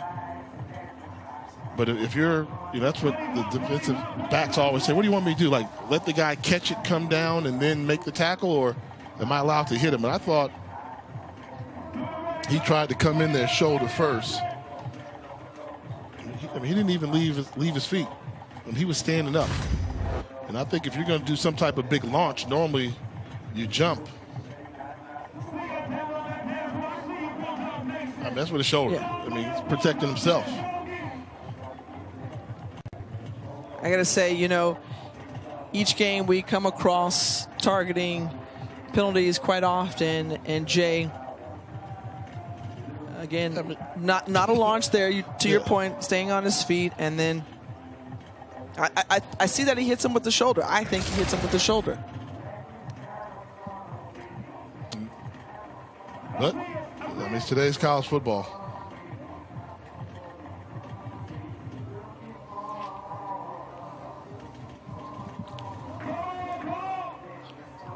And it could go either way. I mean, player safety is first and foremost. But I think we've come down. Did he make contact to the helmet area? After review, the targeting is confirmed. Number 10 is disqualified for the remainder of the game. First down. So Alabama I think A&M. they're saying that defenseless player that was hit above the shoulders. Tough break. Tough break. I know it's a tough call with my partner here. Tiff, you know me, number one, player safety. And you'll throw the targeting flag quick. Even you said that's just a football play. Yeah. Well, it aids Alabama A&M. So, again, they're still working with one timeout, 47.6 seconds to go, trying to get something on the board before heading into the locker room, and Caleb Liddy-Collins will be ejected and miss the second half. Ejected for this drive. This drive still has time left, and the second half.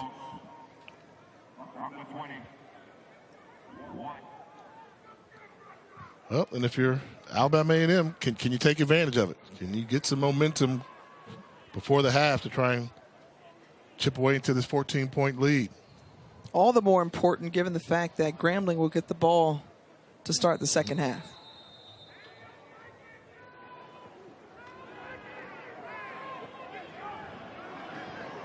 Brown, and steps out of bounds, but he picks up the first down, and the clock stops with 39.9 seconds. He was able to escape. Yeah, four-man rush them. I mean, they're rushing four. You've got 5 maroon jerseys there to block, and they cannot stop the 4. And Quad Brown just doing basically a good job of running for his life, getting out of there, but they've got to shore up the protection, and I don't know how much help they're giving him by having no running back in the backfield to chip Bryce Cage or one of the linebackers when they do decide to come.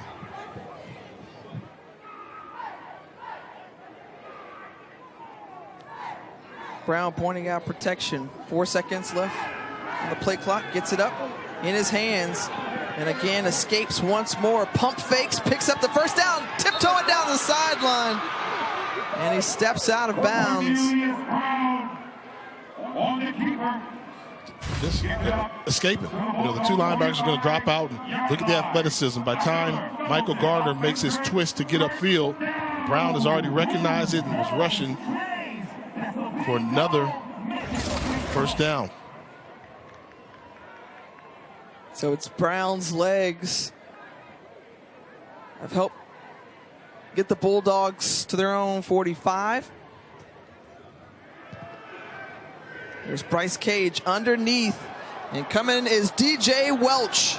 DJ Welch, who's brought down by Joel Williams, are going to have to spend their final timeout here.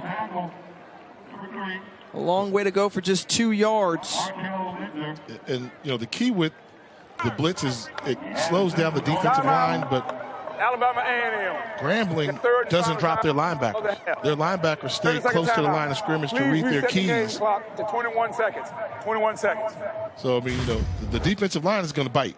But look at the linebackers. They're like, okay, where are we going? Oh, here you go. That's number 42. That's Josh Darling, starting inside linebacker. So it worked on the defensive line, but until you can get these linebackers to leave their comfort zone, I don't know how effective the screen game will be. And so, Jay, when you're talking strategy, obviously, Grambling clock to 21 seconds. 21 seconds. Has had success with that defensive front in their front 7 or front 6 overall. But when you think also about Alabama A&M and what's been effective when it has worked, what do you draw up here in the final seconds of this one? Move the pocket a little bit. You know, right now they're pinning back, trying to get you with their front 4. Move the pocket where it's not a stationary target, and that way you can get to the secondary of Grambling. You buy yourself a little bit more time, and you can take some individual one-on-one routes. Got it out in time, Keenan Hambrick, and Hambrick, a little hesitant step in, 13.8 seconds as he's out of bounds, gain of a dozen. And this is the crossing route. Takes a little bit more time for him to cross the formation, but get the ball to Hambrick, one of your better playmakers, does a good job of getting out of side. Now the key would be anything caught in play, you got to get up there and try and spike it right away. We want to get to around the 27-yard line for a 45-yard field goal to give Victor Barbosa at least a shot. That would be a long for him this season. Looking to the outside, and Hambrick out of bounds, so the pass is incomplete. 9.4 seconds left. And that was a play you had dialed up right there, but Quad Brown delivered the ball just a little bit late. Hambrick not able to stay in bounds. What you cannot afford to do is run the football. If you're Quad Brown, don't think about running it at all. If you don't see anything that you like right away, you got to throw it away so you can get another play to try and get it on 3rd down.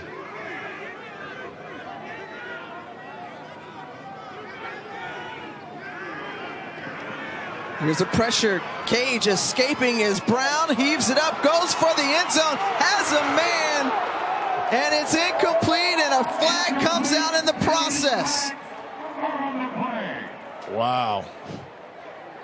I know they're going to call pass interference, but I actually thought Hambrick drifted a little bit too far away. And pass interference, defense. Number 7, 15-yard penalty, automatic first down.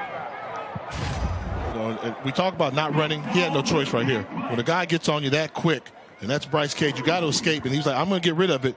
He heaves it down the field because the receiver got behind him. But look at the back.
Ladies and gentlemen, another round of applause for our seniors.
Ladies and gentlemen, your attention please.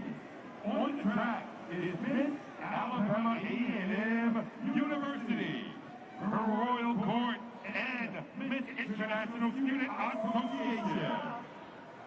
Miss Faith Gatzner, the 74th Miss Alabama A&M University, a senior communications media major from Montgomery, Alabama. Her Royal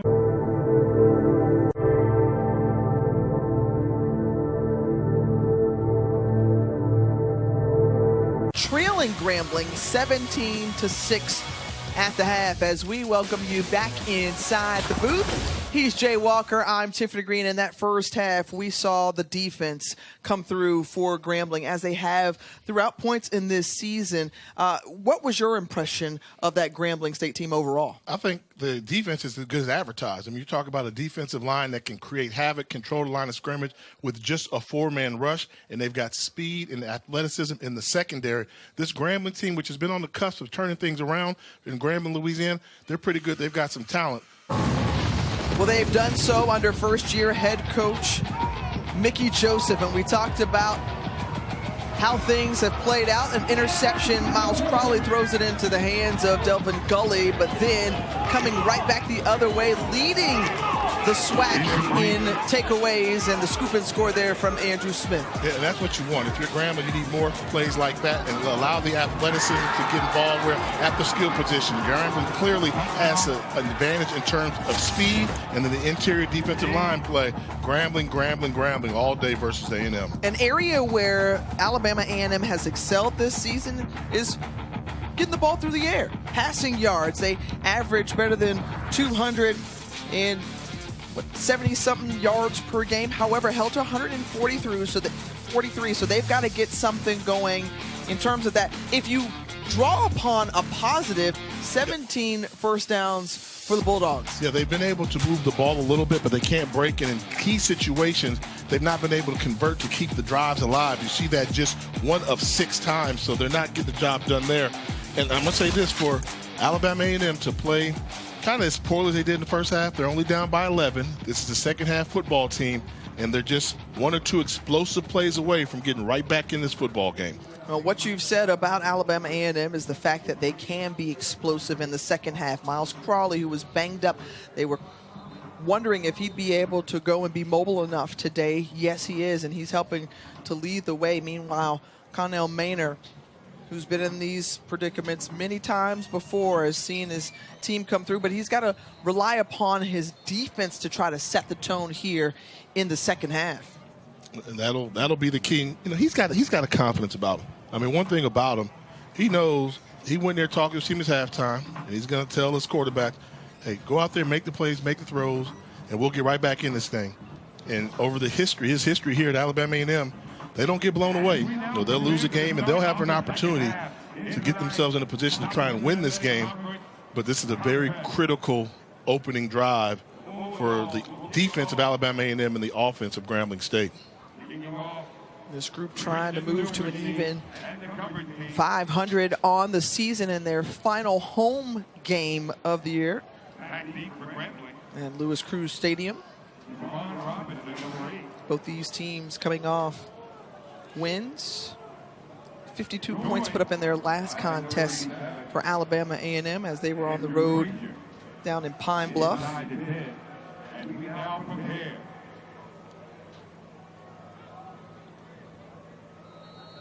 So the kicking unit readying for Alabama A&M, Austin McCready, who's also responsible for the punting duties, is set back to kick it away.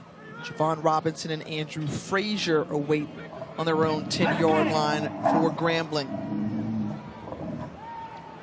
And that's Frazier who hauls it in, gets a running start, across the 20, and bringing everybody with them down at about the 27 6-yard line, 23-yard return. Well, taking a look at the quarterbacks and how they have fared against each other tonight, pretty similar in terms of yardage. It's Crawley who has a TD and an INT in the process. What have you thought of these two signal callers? I think Crawley's been a really good manager outside of the interception, which he was hit on. The ball was popped into the air. He's played very well, has been effective. Cornelius Brown has been good, he's been average, and he's been good. But the key mark for a quarterback is, can you get your team in the end zone?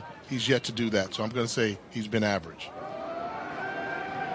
That one low to Robinson, who was the intended target. Well, it was Crawley. We told you before, the preseason Offensive Player of the Year. Had a good start to the year and just kind of tapered off. Also slowed down by some injury in the process. And one of the things that he's had to kind of navigate through is the fact that he's had a different coach each year that he's played college football. In the backfield with him, Dedrick Talbert, and Talbert, the strong inside run, a gain of 8. Talked about the talented running back room that they have at Grambling State, and Talbert, a guy that's 4th on the depth chart, but has some explosiveness as well, as they do running back by committee. You have to think that this running back core is going to have to make an impact for Grambling in the second half to wear down the A&M defense. Once more to Talbert, and is able to get away from the defenders. Ball is loose. Wow, that's a fumble. And Alabama A&M comes up with it. We said that they needed to find a way to set the tone defensively. They were able to do so. Marvin Smith calls the fumble, and then Biombi comes up with it. Wow, this started out to be a fantastic run by Talbert, as this play should have been blown up in the backfield, but he gets to the outside. But good job of tracking it down from the backside as Marvin Smith, as you mentioned. Where's the recovery? Right here. Biombi picks it up. Ball's down, and Biombi able to 1, 2, and then it's swatted out. Then out of bounds. And what a play by Alabama A&M to get things going here in the second half. Good old Butch Adams, the Alabama A&M mascot, is happy to see it. He wants his dogs to come out barking here in this second half. Best starting field position for Alabama A&M.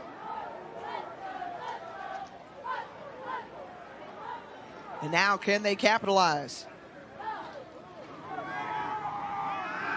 Fake razzle-dazzle. Got him. Has a man open. It's Keenan Hambrick for the touchdown. 34 yards out. And just like that, bam, they're back.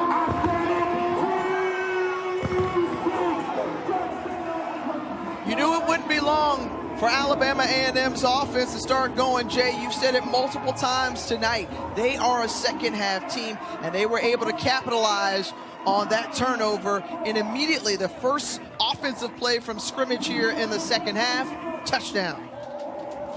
And a great job of execution with a lot of moving parts there and misdirection, but ultimately at the end of the day, it was a drop back pass for Cornelius Brown, as Hambrick was able to get behind the defensive back for the score. And going for the 2-point conversion here.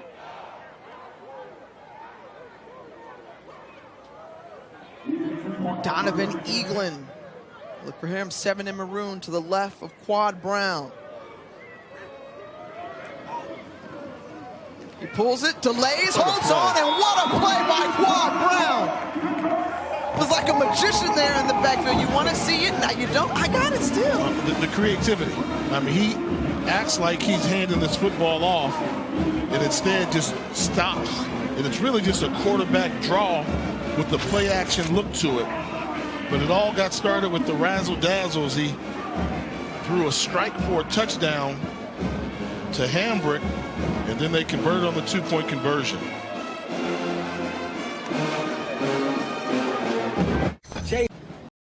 Alabama A&M trailing by just a field goal after they've been able to put up 11 points in the last 75 seconds going back to last quarter, but also check out this last play. Yeah, take a look. First, let's start with the defensive eye discipline. Look at Joel Williams here, the safety. Look at his eyes. Where is he peeking the whole time? He is peeking in the backfield. Now I want to clear it and take a look at the great job by Keenan Hambrick. He's going to come across the formation, fake the stock block, and then go to a different gear. Gets behind him, but a lot of that comes because Joel Williams doesn't even see what's going on behind him. Well by offensive coordinator Dwayne Taylor, and of course Connell Maynard very pleased. He told us earlier this week, hey, look, we've got to come through with some big pass plays offensively, and certainly that was one right out of the gate coming off of that turnover to make good on points.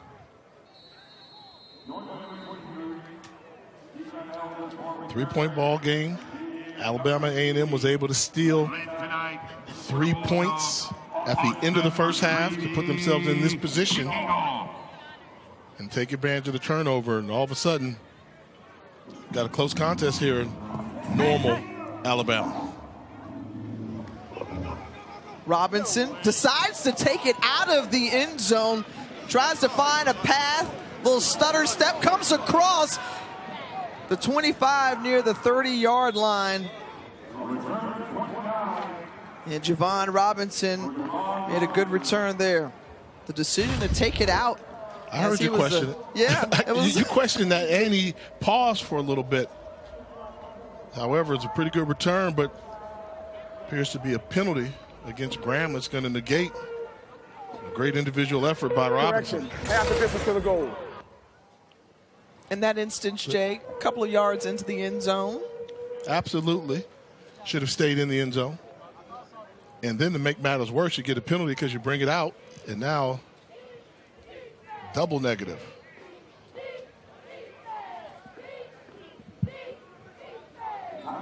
Mickey Joseph's team still with the lead, 17-14 as Miles Crowley back at it again, coming off of the turnover the last time. New running back for the Tigers, Catravian Hargrove. And Hargrove with not much room to run. And you can tell Alabama A&M a little bit more pep in their step right now, particularly on the defensive end, realizing, hey, the offense may get things going if we can pin Grambling State back and give our offense the ball back. They just seem to have a little bit more energy than they had in that first half. Here, Dooley, the offensive coordinator, former head coach at both Southern and Prairie View A&M. Sends the tight end in motion. There's Crawley. And the pass incomplete through the hands of Nicholas Howard. First time he's been targeted tonight. Coming out this locker room, this Grambling offense is a little bit of a lull. As looked like Howard was going to the ground coming out of his break. Can't put that on the quarterback when the wide receiver falls down at the top of his route. Right now, 3rd and long. Grambling's going to have to dial up something big in order to stop A&M from getting this ball back in good field position.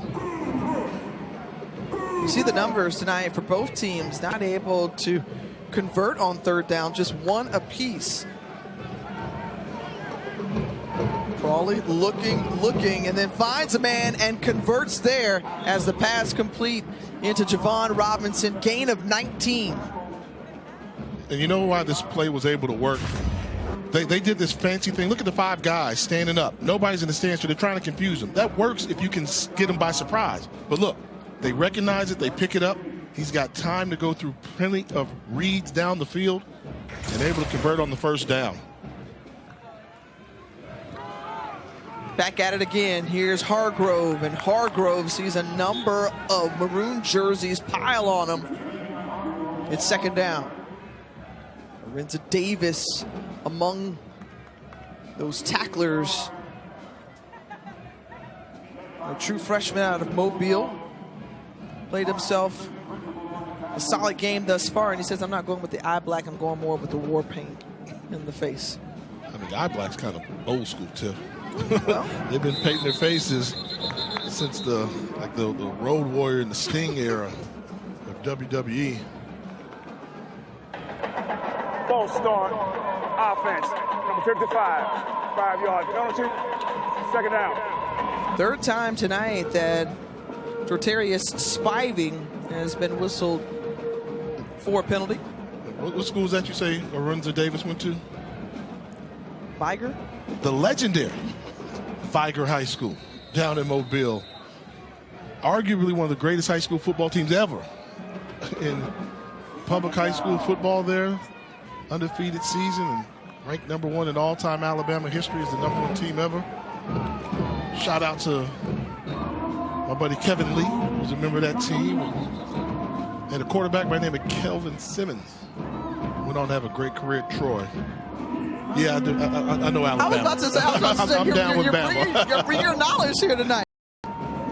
Meanwhile, Nicholas Howard a little banged up on that play. A couple of tacklers converged on him, so he goes to the sideline. It's another third down, and can the Tigers convert yet again? And Thomas Howard, the D coordinator for A&M, don't get fancy. You're doing a good job with 4 down linemen. Let them penetrate, get to rush, play solid zone defense behind it. You don't need to have these guys standing up. And I like this. You see the guys putting their hand in the dirt? Go chase the quarterback. Keep him in the pocket and chase him. Well, giving chase, number 62, Dwight Harvey, and flushing him out of the pocket and forcing a fourth down. And sometimes that's what you do, you know. You allow the front 4 to go up there and get pressure like Grambling's been doing to you all night. Great job by Dwight Harvey, number 62, the D tackle, chasing down the quarterback. But when your D tackles get in the quarterback's face, then your quarterback can't read down the field, has to look at the rush. Great pursuit by Harvey. John Schifano standing on his own 9-yard line as Donovan Wright awaits this one. Picks it up off the bounce, avoids one tackler. Got to start going in the right direction, tries to get wide off the edge, instead going backwards, wrapped up and brought down. Loss of 2 on the return. And Alabama A&M will get the ball back, however, flag down on the play. Holding. Receiving team, number 12. 10-yard penalty from the end of the run. First down, Alabama A&M. So the Bulldogs will try to drive the field when we come back. 11-11 remaining here in the third.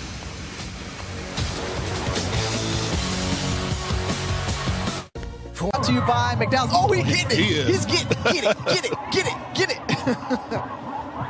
Oh, fun times. This is among my favorite parts, right? Because I like to dance, and so I love to see how everyone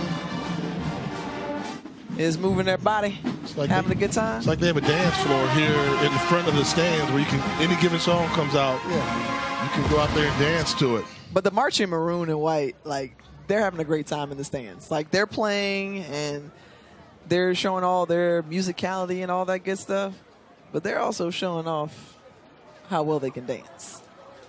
And we've seen it multiple times during the breaks. Back out of the Bulldogs offense, Donovan Eaglin on the carry up the middle, and Bryce Cage among the Tigers tacklers. Gain of 8 for Donovan Eaglin. Eaglin, a physical guy who they like to kind of call Thunder, one of those big bruising kind of runners, but he's also got a lot of speed too. Remember, he's coming off that 5-touchdown performance. Gained 148 yards in that win over UAPB. Now to Hambrick. Hambrick, who has been a guy tonight, makes one miss before brought down by Devin Williams. Flag comes flying out as well. Now they're probably going to call a holding block on the wide receiver, probably Donovan Wright downfield. But Hambrick's one of those guys. Holding. Offense, number 14. 10-yard penalty from the spot of the foul. Second down. Hambrick's a guy that has the speed to take it the distance that can really hurt you. And we've seen him get behind him. Tell me what you think about this whole 14 turning him around. He turns with them in the process. I don't know. Well, twisted the shoulders, might have made the tackle, but more than not, the officials say if he could have made a play, then we'll give him a flag. And I've talked to several officials, and they're like, the athleticism that these kids have today, you got to give them the benefit of the doubt. Uncatchable balls that we thought were uncatchable, 5-6 years ago, now they're routine. They warm up doing them. I think that's been the evolution of the game. Who was that guy, college or pro, who kind of showed that type of athleticism? Ooh, before his time? Before his time. David Palmer, since I'm down here in the state of Alabama. You are just living on the state of Alabama tonight, aren't you, Jay? Well, I'm here. When in Rome, do like the Romans. Please reset the game clock to 10:34. 10:34. You got to think Palmer played 3 positions at Alabama: quarterback, wide receiver, running back. Would have been a terror in the NFL. Was a terror in college, and with these rules today, wow, he'd have been one of those guys so shifty you couldn't touch him off the line, and now you really couldn't hit him either. It would have been tough. On 2nd and 5, out of the hands of Quad Brown into the receiving arms of Donovan Wright. So into Tiger territory after this catch. They love explosive plays, and good job of finding time in the pocket. Seeing Wright run a nice route down the field to make up for the holding penalty he was called on the previous play. And we've seen that a couple of times tonight. They've gone right back to Wright to reestablish him. Junior out of Indianapolis, Donovan Eaglin again up the middle, just so strong. And look at him keep going. You got that sense, and he's saying, feed me. Hey, stirring it up, getting hot, and getting that forward lean. When you're a 230-pound running back, initial contact shouldn't slow you down. Gets the additional push from the offensive line. And you see Alabama A&M, that offense starting to feel themselves. You knew they would show up sooner or later, and they're off to a good start here in the second half. Gain of 13 on the play. He was responsible for 9 first downs last week, and he just keeps on gobbling up yards here on this drive, does Donovan Eaglin. So another strong run on first down, this one for 9. Eaglin takes a breath. And no comes into the backfield for him. Be careful now if you're Grambling. A&M will not hesitate to do a play action and take a deep shot to the end zone. Where there's your play action, taking a shot down the sideline. He was going for Donovan Payne, but also Markel Linzer was right there in front of him. And that's where you have to know the scouting report, and a good job by Linzer not falling for it. 2nd and 1, 3rd and 1, aggressive play calling. They want to get to the end zone. They figure they can pick up the 1 yard on 3rd down, possibly 4th down if they see they want to go for it. And Linzer slow to get up as after he fell down to the ground. Another look here, Jay. Yeah, good job by the freshman. Linzer's just a freshman, so they were picking on him, but he had great eye discipline. Did not lose sight of who he was responsible for in coverage as A&M runs the ball on 3rd down to pick up the 1st down, give him a fresh set of downs. So we've seen this Bulldogs offense continue to pick up steam as Isaiah Nono gets to the outside, brought down by Andrew Jones, and some laundry comes in the process.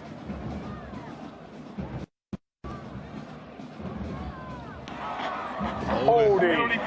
Bench. Number 17. 10-yard penalty. Replay. First down. The wide receiver, DeQuadrian Welch, called for the hold. It'll be on the right side. 17 versus 33.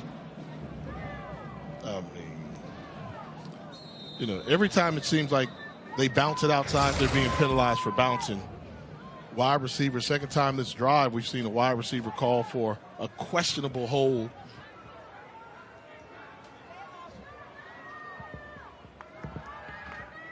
Rolling to his right, looking there the entire time. And going to Welch as Brown took a hit when he released that one.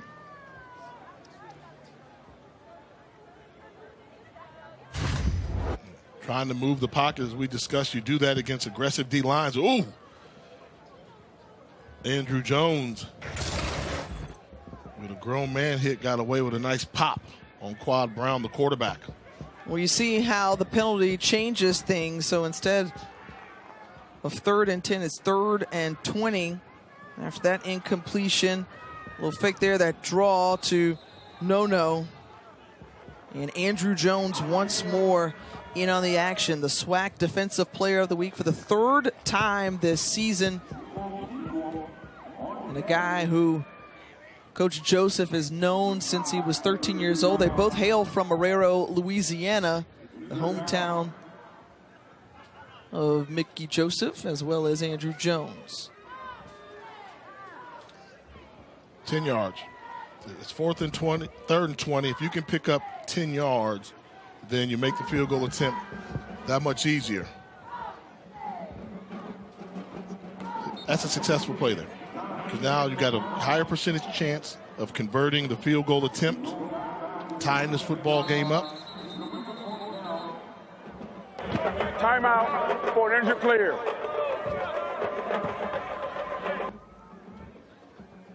And so an injured Grambling player on the Alabama A&M sideline. We will step aside here with 7:10 remaining in the third.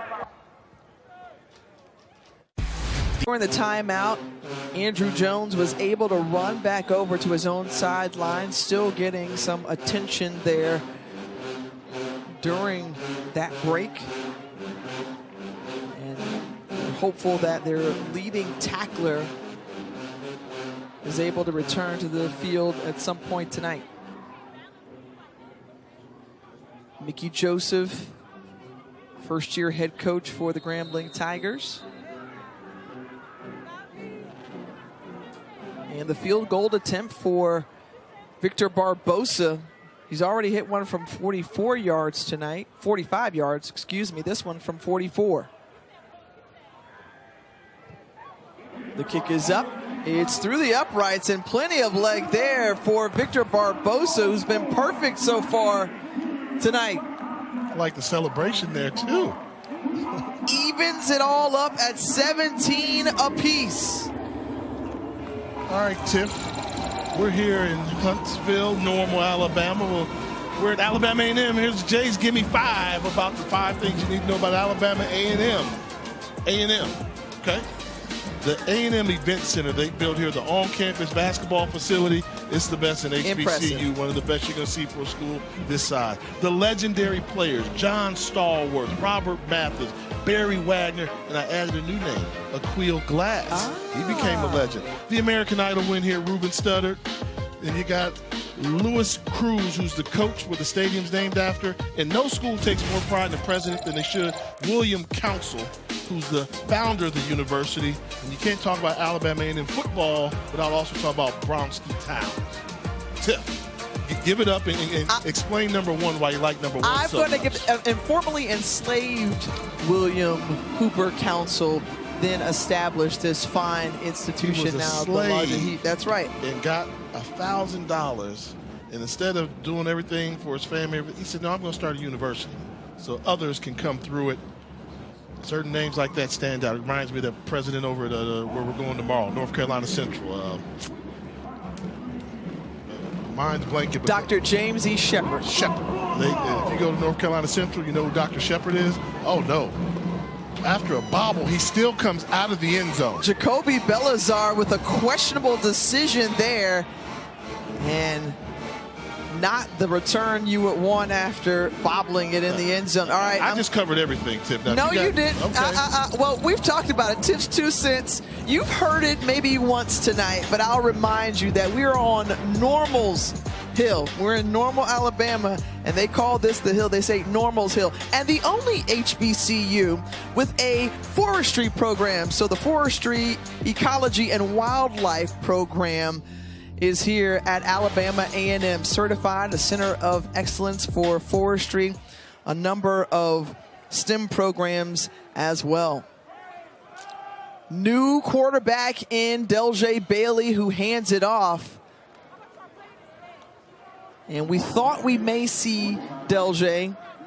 Now, they have him listed as a freshman on the roster. In today's college football, we understand that everybody is moving around. He started his career at Ole Miss and then transferred over into Grambling.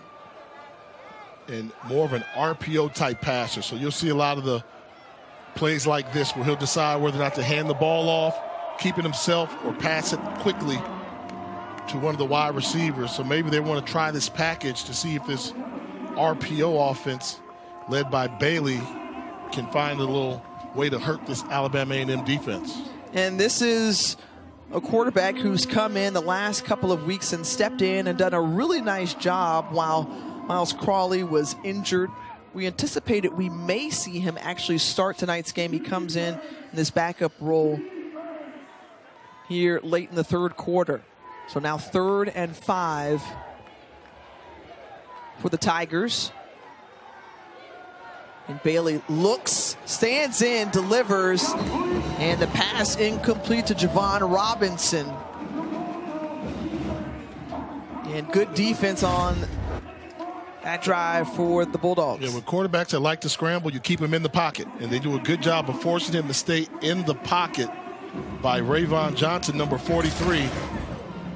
Was able to force him to stay in the pocket. Then you've had the backups come, and the linebacker Jalen Wright, number 52. Good job of team defense and gap control.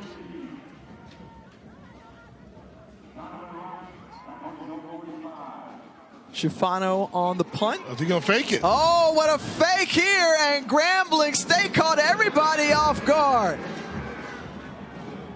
I think he called his own number. I mean, you look, as a punter, you can see everything that's out there, and his team desperately needed because they lost momentum. He's looking like there's nobody, so those guys aren't downfield blocking. I think that was a great job of him realizing that Alabama A&M over-pursued, setting up a return. Look at him. They're giving him credit. He pulled that off. I mean, what a heads-up play. And Aman Anad, the special teams coach, certainly pleased. Now Miles Crawley back into the ball game. So just one series. Meanwhile, how about it? Trey Bradford fumbled the football after bouncing off tackler. Oh.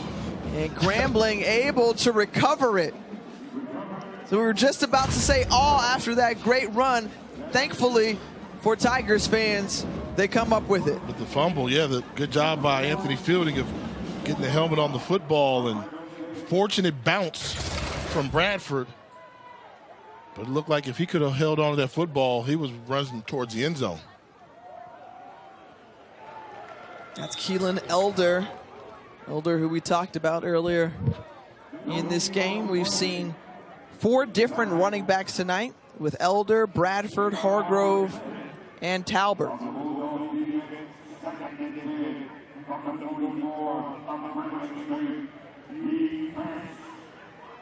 So they changed the running backs. They tried to get the running game going again. And that one fumbled, stripped loose. That was Arinza Davis, the freshman, who stripped it loose from Elder, who falls on top of it and comes up with it. And they're going to say Grambling State was able to recover it. Ever so fortunate for the Tigers. I mean, look, this is just another job of winning the one-on-one matchup by Arinza Davis. And how do you not come away with that fumble recovery? You've got jerseys all around, and Marvin Smith, number 12, had the best chance at it. Missed opportunity. Instead, Charles Bernard secures it for Grambling. Now 3rd and long. Miles Crawley dancing in the pocket, delivers it, and batted away by number 17, Stephen Parker. Richard Jr. out of Tampa. You see, nice pocket. elects to leave a little bit sooner than he had to, and that's why Rayvon Johnson was able to put a hit on him. And poor decision where to go with the football. Two receivers in the same vicinity. We've seen this Alabama A&M defense come up and be a little bit more aggressive and turn things around. Remember, they came out of the locker room, forced a turnover, helped them change things up. Here on the return, that's Devin Herring. And Herring with a short return. An SEC on ABC college football lineup. We've got it for you coming your way this Saturday. Number 3, Texas and Arkansas at noon, followed by... And look for the Vols. How about the running back of Donovan Eaglin? And Eaglin, who came off of a 5-touchdown performance last week, gain of 24. So this is what we thought we would see. More of the rushing attack there. The passing game has opened it up. The creative play calling has softened up this defense and really has the Grambling defense on their heels as they're getting hit from all directions. And Eaglin, who's been a top rusher in the Southwestern Athletic Conference the last couple of seasons. They give it to Eaglin again. This time the transfer is complete. Bryce Cage nearly got to it. Instead, Jamal Jordan takes him down after that pickup of 1.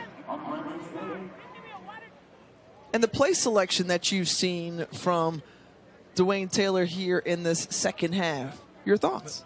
Well, I mean, that's what you expect. You know, the innovative, creative type things, non-traditional, give you a lot of eye candy, but ultimately they have certain core things they want to do. I think it started off with the razzle-dazzle, fake flea flicker for the touchdown score. And they found some creative ways to get the ball to their playmakers. Only concern is point of contact at the line of scrimmage. In and out of the hands of Deion Nelson Jr., who they call DJ. 300 total yards of offense for Alabama A&M. They're closing in on their 455 that they normally average. Quad Brown, who started to settle in this third quarter, has to convert here on 3rd and 9.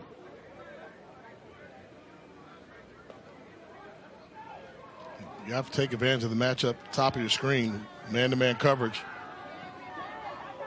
Indeed, he looks for Hambrick, but off target as David Jones was running step for step with him. I mean, that was the place to go where you saw one-on-one coverage. Wasn't the best route run by Keenan Hambrick that he's run all night. One thing that Colin Maynard hates to do is punt the football. And it looks like he's going to be forced to punt the football. That's Austin McCready's job.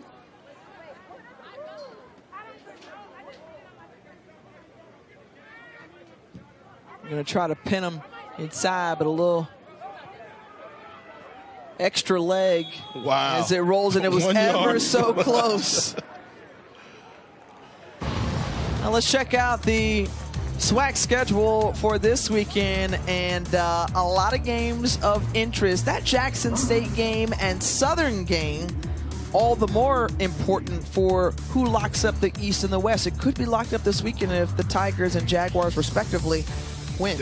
That's going to be a tough one for Jackson State to go to Alabama State. Alabama State still has a chance. They need some help, but they can help their own cause if they can beat Jackson State. And of course, they end the season, it'll be Jackson State playing Alcorn State, which Jackson State wants to have a clinch before that game. Absolutely, but the job that Southern University has done to put themselves in a position to clinch the SWAC West under first-year head coach Terrence Graves. They'll meet off with Grambling in the Bayou Classic with first-year head coach Mickey Joseph as Hargrove on the carry. And to that point, that's why they need to win. They need to clinch it this weekend. You don't want anything relying on the Bayou Classic. Grambling would love nothing more than to knock Southern out of the SWAC championship. And Southern I mean, I say, they just keep winning. They've won 3 conference games in overtime. 3 games could have gone either way, but they found a way to win those games in overtime. Congratulations to the Jaguars. Biombi thought he made the play. Instead, it was Miles Crawley who had the ball in his hands on the play action, and it's incomplete. When you think about the SWAC championship coming up on December 7th, as Crawley, number 7 in white, is in pain. This kid Davis is special. You'll see there as he goes and then track down the quarterback. That's about as close. That's illegal. They didn't flag it. That's about as hard a hit as you can get on a quarterback without getting a penalty flag thrown on you. The motor of Davis. And Crawley slowly and gingerly walking off to his own sideline. So Del'Jay Bailey comes back in. We saw him for a series. And on 3rd and 5 is asked to convert here. Look how close they are to the line of scrimmage. They're coming after him. Nobody deeper than 6 yards. Man-to-man coverage, keep everything in front. Challenging him to throw the football. And the pass incomplete as Robinson couldn't haul it in. And so you feel this sense of shift in the ball game as Alabama A&M came out of the locker room trailing and even up this ball game at 17 apiece in their final home game of the season. Get the ball back right here and could potentially take the lead. Look out. Uh-oh. And that's going to be a safety. As a poor snap and not able to handle it was the punter. And so Alabama A&M does indeed have the lead after the safety. What has happened to Grambling since halftime? And ball is just airmailed. The long snapper, Peyton Hoff, over the head of his punter and sends it sailing out of the end zone. And that's just purely on the snapper, Peyton Hoff. And, one thing about Schifano, the punter for Grambling, he's only 5'9", so you got to be pretty accurate.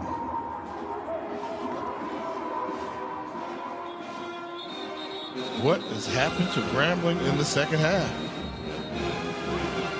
They look pretty good in the first half. I'd say all the way up till about last couple of minutes of the first half, and allowed Alabama A&M to score some points. And now Alabama A&M is in the lead before the end of the third quarter. Who saw this coming?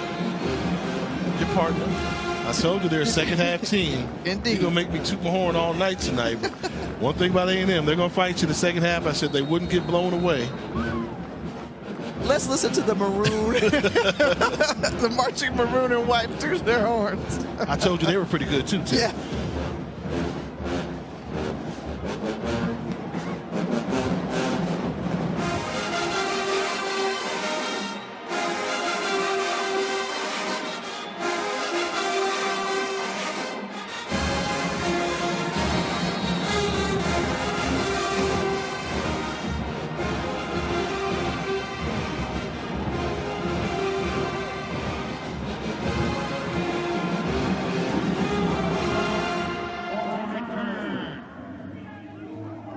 So as the ball was placed on the 20 after the safety, should set up good field position to Quadrian Welch. Shakes one and then is popped down, and a flag comes out along the return.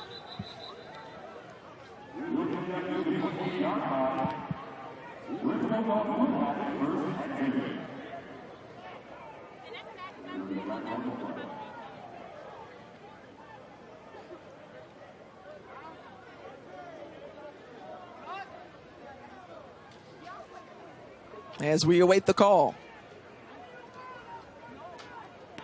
during the return, holding, receiving team, number 14. That penalty will be enforced 10 yards from the end of the run. First down, Alabama A&M.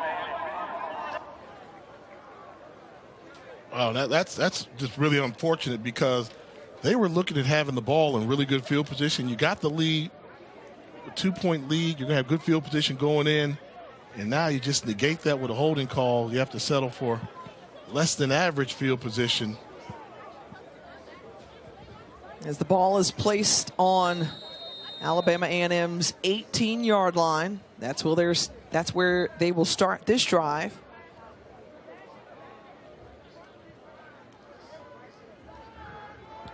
Quad Brown, and is brought down by Andrew Jones. Jones, who has been a consistent force tonight.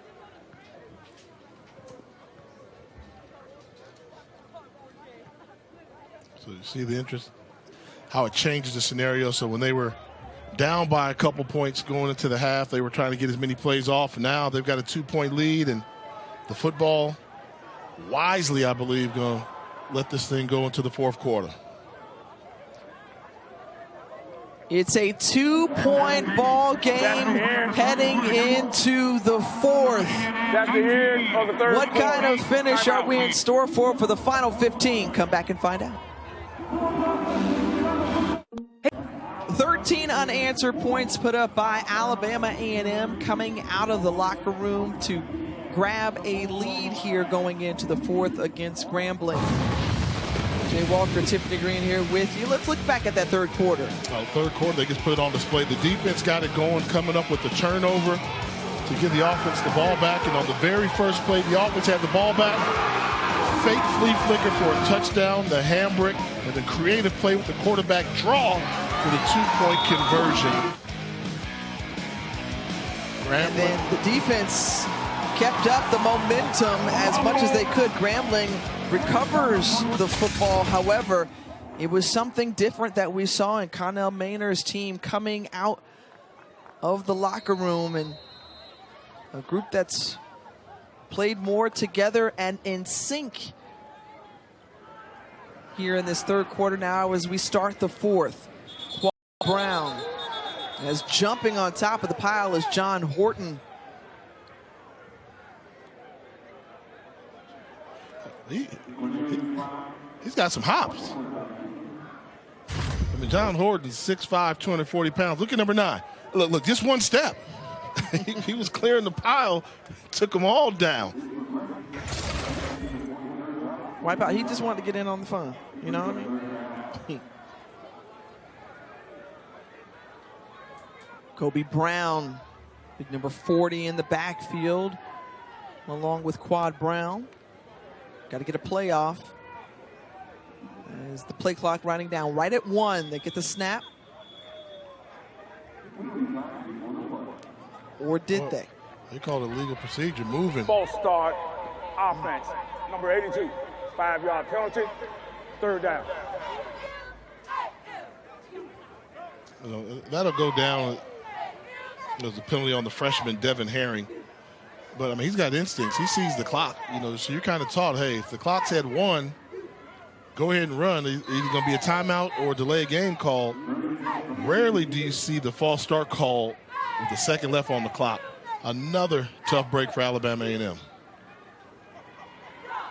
Well, penalties for both teams have come at inopportune times here. Again, winding down deep into the play clock. Brown pump fakes, rolls to his left, decides to tuck it, flicks it out, and took the Quadrian Welch for the reception. So much they talked about Quad Brown playing in the system. Well, this is why he doesn't play in the system all the time. Nothing there, but watch him just create. He realizes he has number 6 on an island, Andrew Jones. You either have to come up and hit me or drop back in coverage. A good job of playing quarterback by Cornelius Brown IV. The ability to improvise and make something happen. And at points this season, we've seen 3 different quarterbacks for Alabama A&M, but tonight it's been all Quad Brown. I've also seen Xavier Langford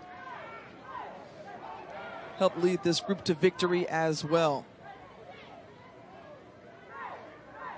With Eaglin in the backfield. 2nd and 12, nice cut. And Donovan Eaglin with a strong run there. He's been saying here in the second half after that 14-yard game, keep on beating me. Yeah, it was a good job. As you mentioned, the cut, he's going sideways and then plants it to the ground to make Markel Linzer miss the free safety coming up, and then able to pick up enough yardage for the first down. Injured player. You know, you see Eaglin, you see the size. I mean, we talked about him, 5'11", 230, and the coaches always said, oh, he's not just a north-south runner. He can go east, west, and north-south, and that was a good example there on that last carry. Well, David Jones being helped up, the injured Tiger. Sophomore out of Baton Rouge, Louisiana. He plays corner along with his brother, Deuce Jones, who wanted to play his final senior season with his younger bro.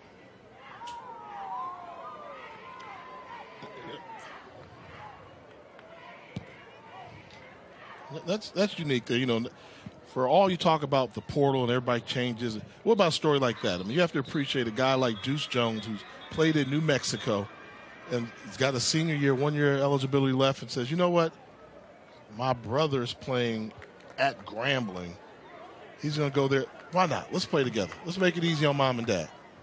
Play together, starting cornerbacks.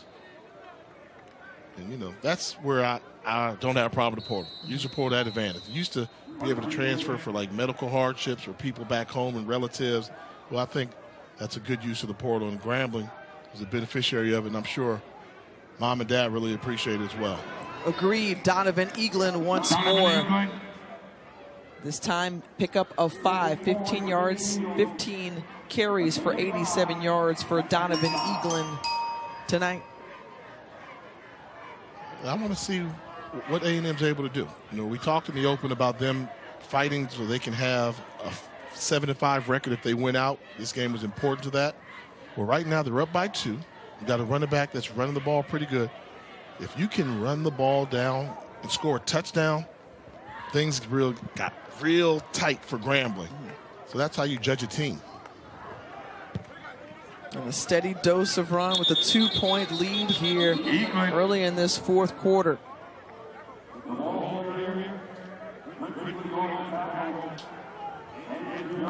group who can send out seniors with their last win or last game here at Louis Cruz Stadium. Now 3rd and 4.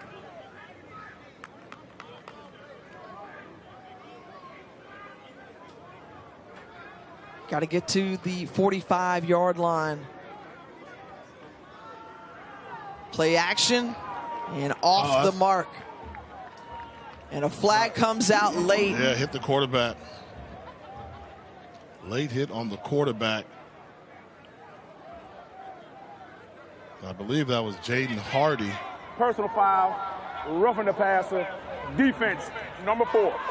15-yard penalty, automatic, first down. Pardon me, they call it on Bryce Cage, number 4. 2 steps. We'll take a look. You be the judge. Just a good look at it right here.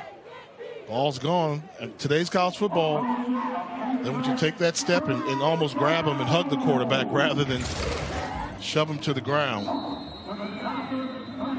So instead of getting off the field after a hold on defense, a defensive stand, you're staying on the field. And Donovan Eaglin, you're going to assume that we're going to see a steady dose of him, a run of 8. I would not assume that because it's Connell Maynard and Dwayne Taylor. So they get a good run on first down with Eaglin. Second down, you think they're going to continue to run the ball straight downhill at you. There'll be some misdirection coming up. Just my prediction. I've been around these folks for a while, and that's kind of been their tendency.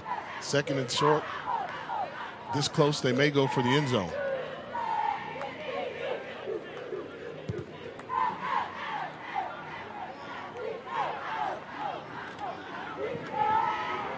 There's Eaglin again, and Donovan Eaglin was eyeing the end zone inside the red zone. In fact, inside the 10, pickup of 18. And the play selection, good job by the guys up front having a nice crease. Elias Cloy, number 63 and 73. Terrell Lawrence, the right guard, able to crash down and wash down the line of scrimmage. The big running play. So 1st and goal. A look there at offensive coordinator Dwayne Taylor. Trying to scheme up and decide what he's going to do. Look at that. That's like a thumbs up, coach. Can I run this? The pitch out to Eaglin. And Eaglin, who's tackled and brought down at the 6-yard line by Jamal Jordan. Gets it up to the 5-yard line. It's a gain of 3. Eaglin comes out of the game, so they go with no. That changes dynamic a little bit with the ability to run the ball powerfully down the field. Isaiah No more of an edge rusher. For an injured player. Injured player for Grambling State, Jaden Scott. We'll take a look at him as we come back. How many wins does she have? 614 wins. She's had a good run, and she stays in South Carolina. Yeah. Let's not act like that record is not within her reaches. I wouldn't put anything past her, but congratulations to all those great coaches, and also to the respect that the women's game, college basketball game, is really starting to garner. Here on 2nd and goal, back to Donovan Eaglin, and Eaglin gets down to about the 3-yard line. So that's going to bring up 3rd and goal. And you see, that's how the game of football works sometimes. Eaglin was on the sideline prior to because he was tired and winded. Injured player timeout. Eaglin's got his win, got his legs, bring him back in there short yardage, able to muscle forward and get you close to the goal line. Well, you see Quad Brown out of the ball game, new quarterback in, Xavier Langford in the short yardage situation. And Langford, big number 16 in maroon, tries to run it in. He's going to be short, about 6'2", what, 250 or so. Maybe giving him a little extra weight there. But Langford, who has been the guy, tries to run along that right side. A little bit more explosive runner out of the two, although Brown can run. They tried to go with Langford to get him involved. Not able to make it. A&M has to settle for a field goal try. Barbosa, who has been perfect so far tonight, this is a little chip shot for him. Essentially like a extra point, 19 yards out, and it's good. So extending their lead out is Alabama A&M as they're up 22-17 here midway through the 4th. Fourth quarter, Alabama A&M with the lead. The marching maroon and white, the 8th team in our Band of the Year rankings. Will they descend upon Atlanta with a championship competition on December 13th? We'll find out.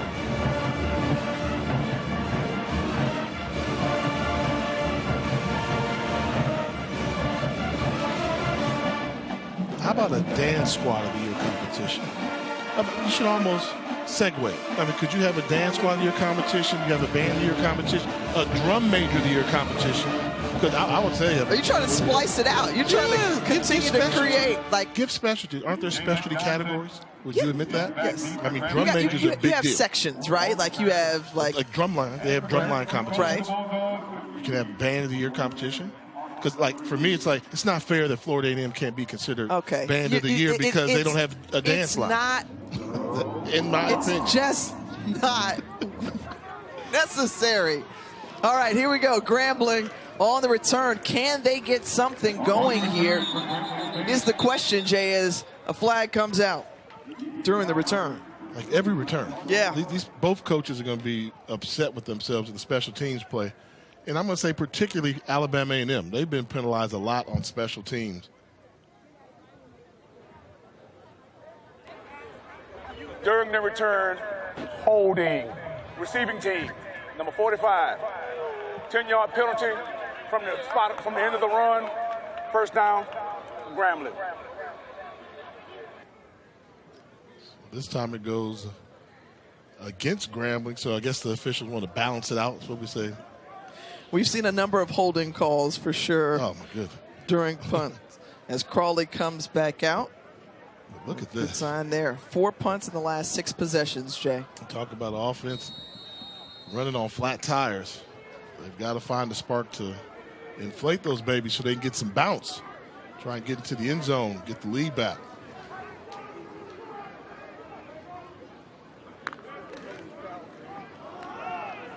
On the run, makes the first defender miss is Hargrove, and Catravian Hargrove.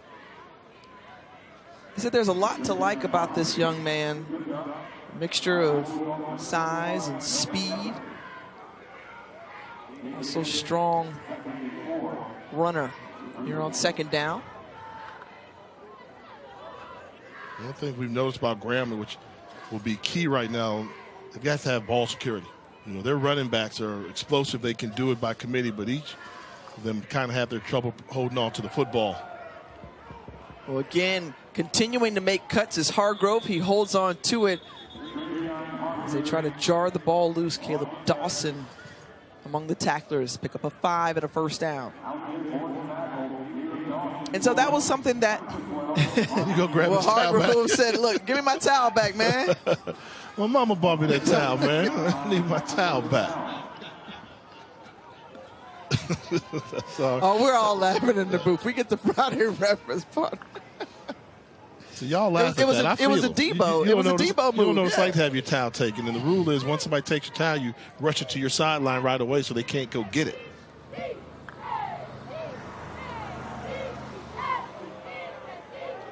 Hargrove again tackled and brought down by Rayvon Johnson.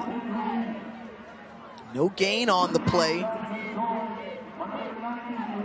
And Rayvon Johnson, we've called his name a couple of times tonight. Cedric Thornton has to like the way his D-line has played in parts tonight. Help giving them the momentum back here in the second half, and they keep on tacking on points. The pass complete to Julian Lewis, and Lewis, who is just short of the sticks, and it's going to bring up 3rd and 2. And you're starting to get the feeling that you need a wide receiver to step up and make a play, and with the quarterback getting hit a lot, nicely designed bubble screen by the offensive coordinator and getting some linemen out there to lead block, bringing up 3rd and short. Rolling as Miles Crawley takes a pop in the process, but right there at the chains, and that's going to be good enough for a first down. Well, Crawley has taken some hits tonight. Remember, he's coming off after having a high ankle sprain the last couple of weeks. Just trying to shake it off a little bit, a little gimpy, but he stays on the field and trying to engineer a drive. There's a little limp there from Crawley. Fresh set of downs from the 49 of Grambling. And into A&M territory with that reception. Again, Lewis on the receiving end. Now, if I'm a quarterback and I'm a little banged up, I don't necessarily want to see empty. Give me a running back next to me that can help block an unblocked rusher or somebody that may come in there. But they continue to go with this empty formation, and when you're Alabama A&M, you have to know he's going to get rid of the football quickly. Well, Crawley has all types of time until he doesn't anymore. Right in his face with Cedric Smith. And a huge play from the redshirt freshman out of Atlanta. Timeout. I mean, he's limited mobility, really can't cut. We talked about the ankle injury that he's been recovering for. We saw in the previous play he got hurt and has been gimpy ever since. He's got no protection out there. You go empty. Alabama A&M with a huge sack. 3rd 16 on the other side.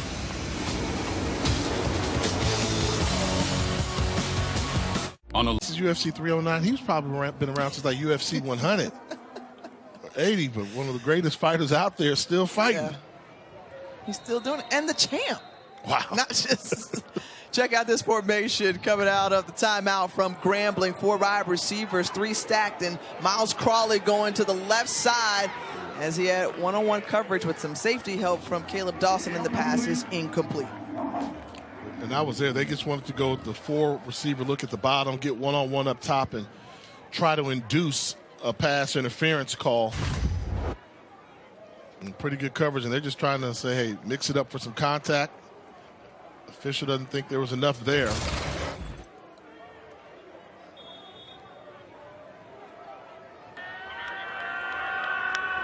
Timeout. Grambling. Oh, no. Your second of the half. 30-second timeout. I say the oh no because I don't think you go for it in this situation. And when you're in the trail position, I always say when you're trailing a team in the second half, particularly the fourth quarter, timeouts are invaluable. You need them. You're going to need them to stop the clock to help out your offense. Back-to-back consecutive timeouts burned by Grambling. So they only have 1 remaining, but Mickey Joseph, who desperately wants this win on the road again, they know that it has not been kind to them this season. Feels like Eric Dooley can draw up something for this offense to try to convert on 4th and 15. Surprise. I mean, everything says you punt the ball in this situation. You punt it, you give your defense a chance to get a stop. Even if they score, you hold them to a field goal, you're still with an opportunity to score and get a 2-point version of tie. Now, really rolling the dice here, and you lost the timeout, so it's going to be harder to stop the clock. So basically, Graham's got the game riding on this play here. And remember, with Miles Crawley, had it in his hands and dropped it. Javon Robinson right there in the bread basket and couldn't hold on to it. They ran everybody off deep with seam routes and had a basic route for Javon Robinson, just geared down, and the ball goes right through his hands. I mean, that's great play design. It's a nice throw. Everything but the catch. And that may be tough for Grambling to overcome with just 1 timeout left.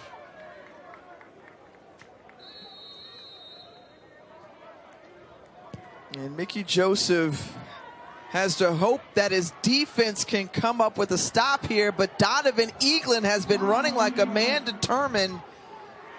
And that's going to bring up 2nd and about 2. As Donovan Eaglin well past the 100-yard mark, now with 127 yards tonight. Eaglin's starting to play like they wanted him to play when he transferred here from Michigan State. You know, powerful running back out of Texas. Might have danced a little bit too much in the hole when he first got here with the finesse, but now it seems like he's found that right combination of speed, power, and a little bit of finesse. And going to be stopped short. And I'll say this, Grambling still has the 2-minute timeout, so that's going to stop the clock at 2 minutes, and then they have 1 team timeout remaining. So they'll take this down to 2 minutes.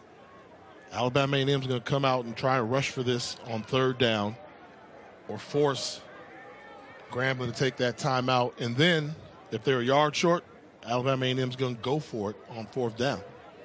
I just don't see them allowing Grambling to get this football back scot-free. We'll see if the Tigers defense can hold here on 3rd and 2 when we come back.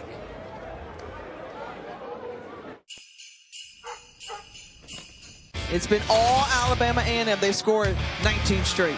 Yeah, the powerful running back from Texas made his mark on this game with some crucial running, hard running, nice vision, put it all on display. You mentioned that he's playing his best football of his career, and Grambling State got a big taste of it tonight.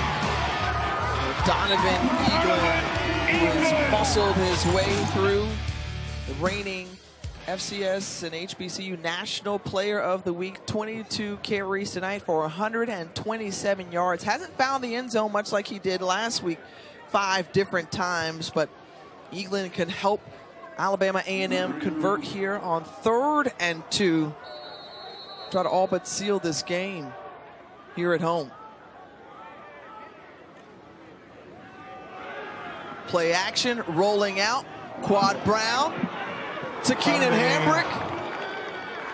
Why? And helping Grambling in the process. That stops the clock with that incompletion. They save the timeout, and now 4th and 2. It's kind of my fault, Tiffany. As you see the end of this play, they draw it up, and the coaches are going to say, hey, you should have had that ball, but that's a high-risk play, anything downfield that far. I'm going to put this on me. You know, I used to always think a Tiger can change his stripes, right? A Tiger can change his stripes. You know, they don't change stripes. I mean, Connell Maynard, Dwayne Taylor don't change stripes. They're always going to try and put the defense at a disadvantage, and if they can get one-on-one with an opportunity to they're talking to Quad Brown. Unless he audible to that play, you should run the ball twice with Eaglin downhill. A running back, a 230-pound running back that's averaging 5.8 yards per carry in this game. Now, we know Connell Maynard to be a gunslinger, a former quarterback himself, and putting it in the hands of the quarterback. And he is not pleased there on the sideline. I mean, after that play. I heard some of the words wide open, but got to put a little bit more in there. I mean, was the play open? Should have been executed. But in that instance, well why not try to just run for those 2 yards as McCready tries to pin him and does so inside the 5 down at the 4-yard line. Well, just so you know, Jay and I will be on the road. We've got another HBCU matchup coming your way out of the Mid-Eastern Athletic Conference. We're headed to Durham, North Carolina, home of the North Carolina Central Eagles, as they host America's HBCU. the Howard Bison, the reigning champs out of the MEAC, who was knocked out of contention last week after South Carolina State won on the road.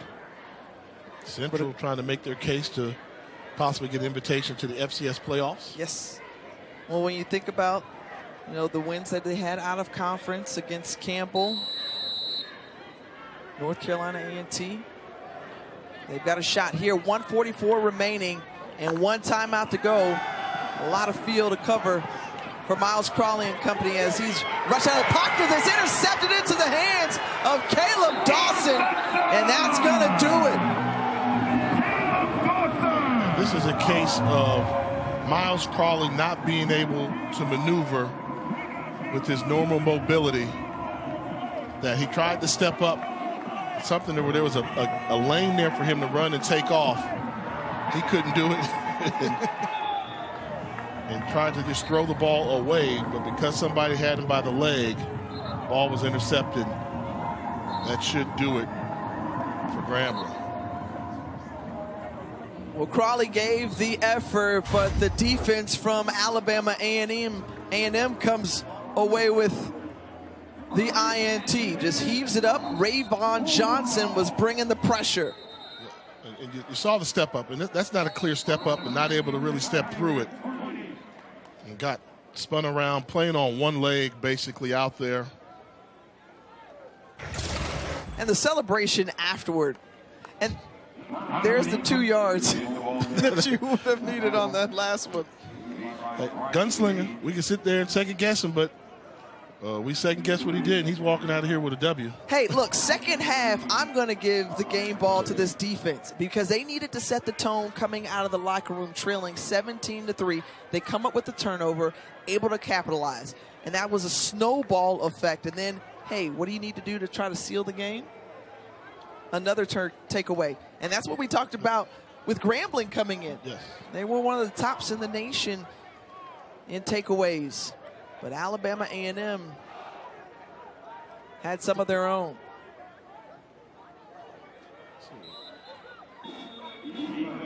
And so Grambling will spin their final timeout of the game.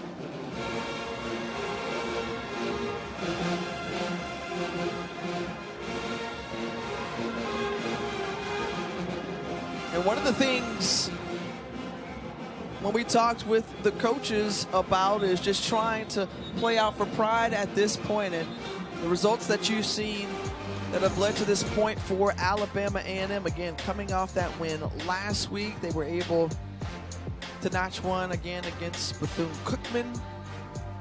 But what's coming up next week, Mississippi Valley State, before they close at Florida A&M. So last 2 games on the road for Grambling. It's going to be a bye week for this group before they head into Thanksgiving weekend to take on Southern in the Bayou Classic.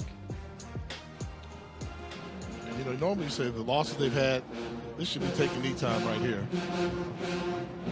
Oh, don't do that to my man. That hurts his rushing yards this game. But I would just taken a knee because the ball game's over. But it seems like it was a long time ago we were talking about Grambling maybe in the top 5 after they knocked off Jackson State. And since then, they've found ways to lose more games than win. But they're building something. They're trying to build a foundation for success. And Alabama A&M got away with one here. And they still have a quest to finish with a 500-plus record on the season. Well, they even it up at 500 apiece as their bark was loud, but also their bite was vicious, especially in the second half as Alabama A&M comes back from 17-3 and goes on to win this one in their final home game of the regular season. A mixture of Keenan Hambrick, Donovan Eaglin, some of the leaders on this team, Jay, when we talked to this coaching staff, how much they were lifting the offense, but tip your hat to their defense as well. The defense showed up in a major way, and Thomas Howard should be proud of his group. As a defensive coordinator, they created the turnovers that you needed.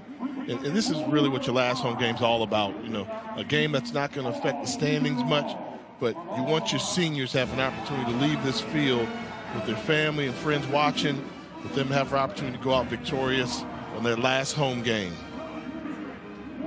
So a comeback victory, an impressive put together from Alabama A&M in this second half to walk away with a 22-17 victory. A partner is winding down to the regular season in just a couple of weeks, and these two programs still have a lot of pride to play for. There's a lot going on and a lot more football to be played in coming weeks that will be very telling.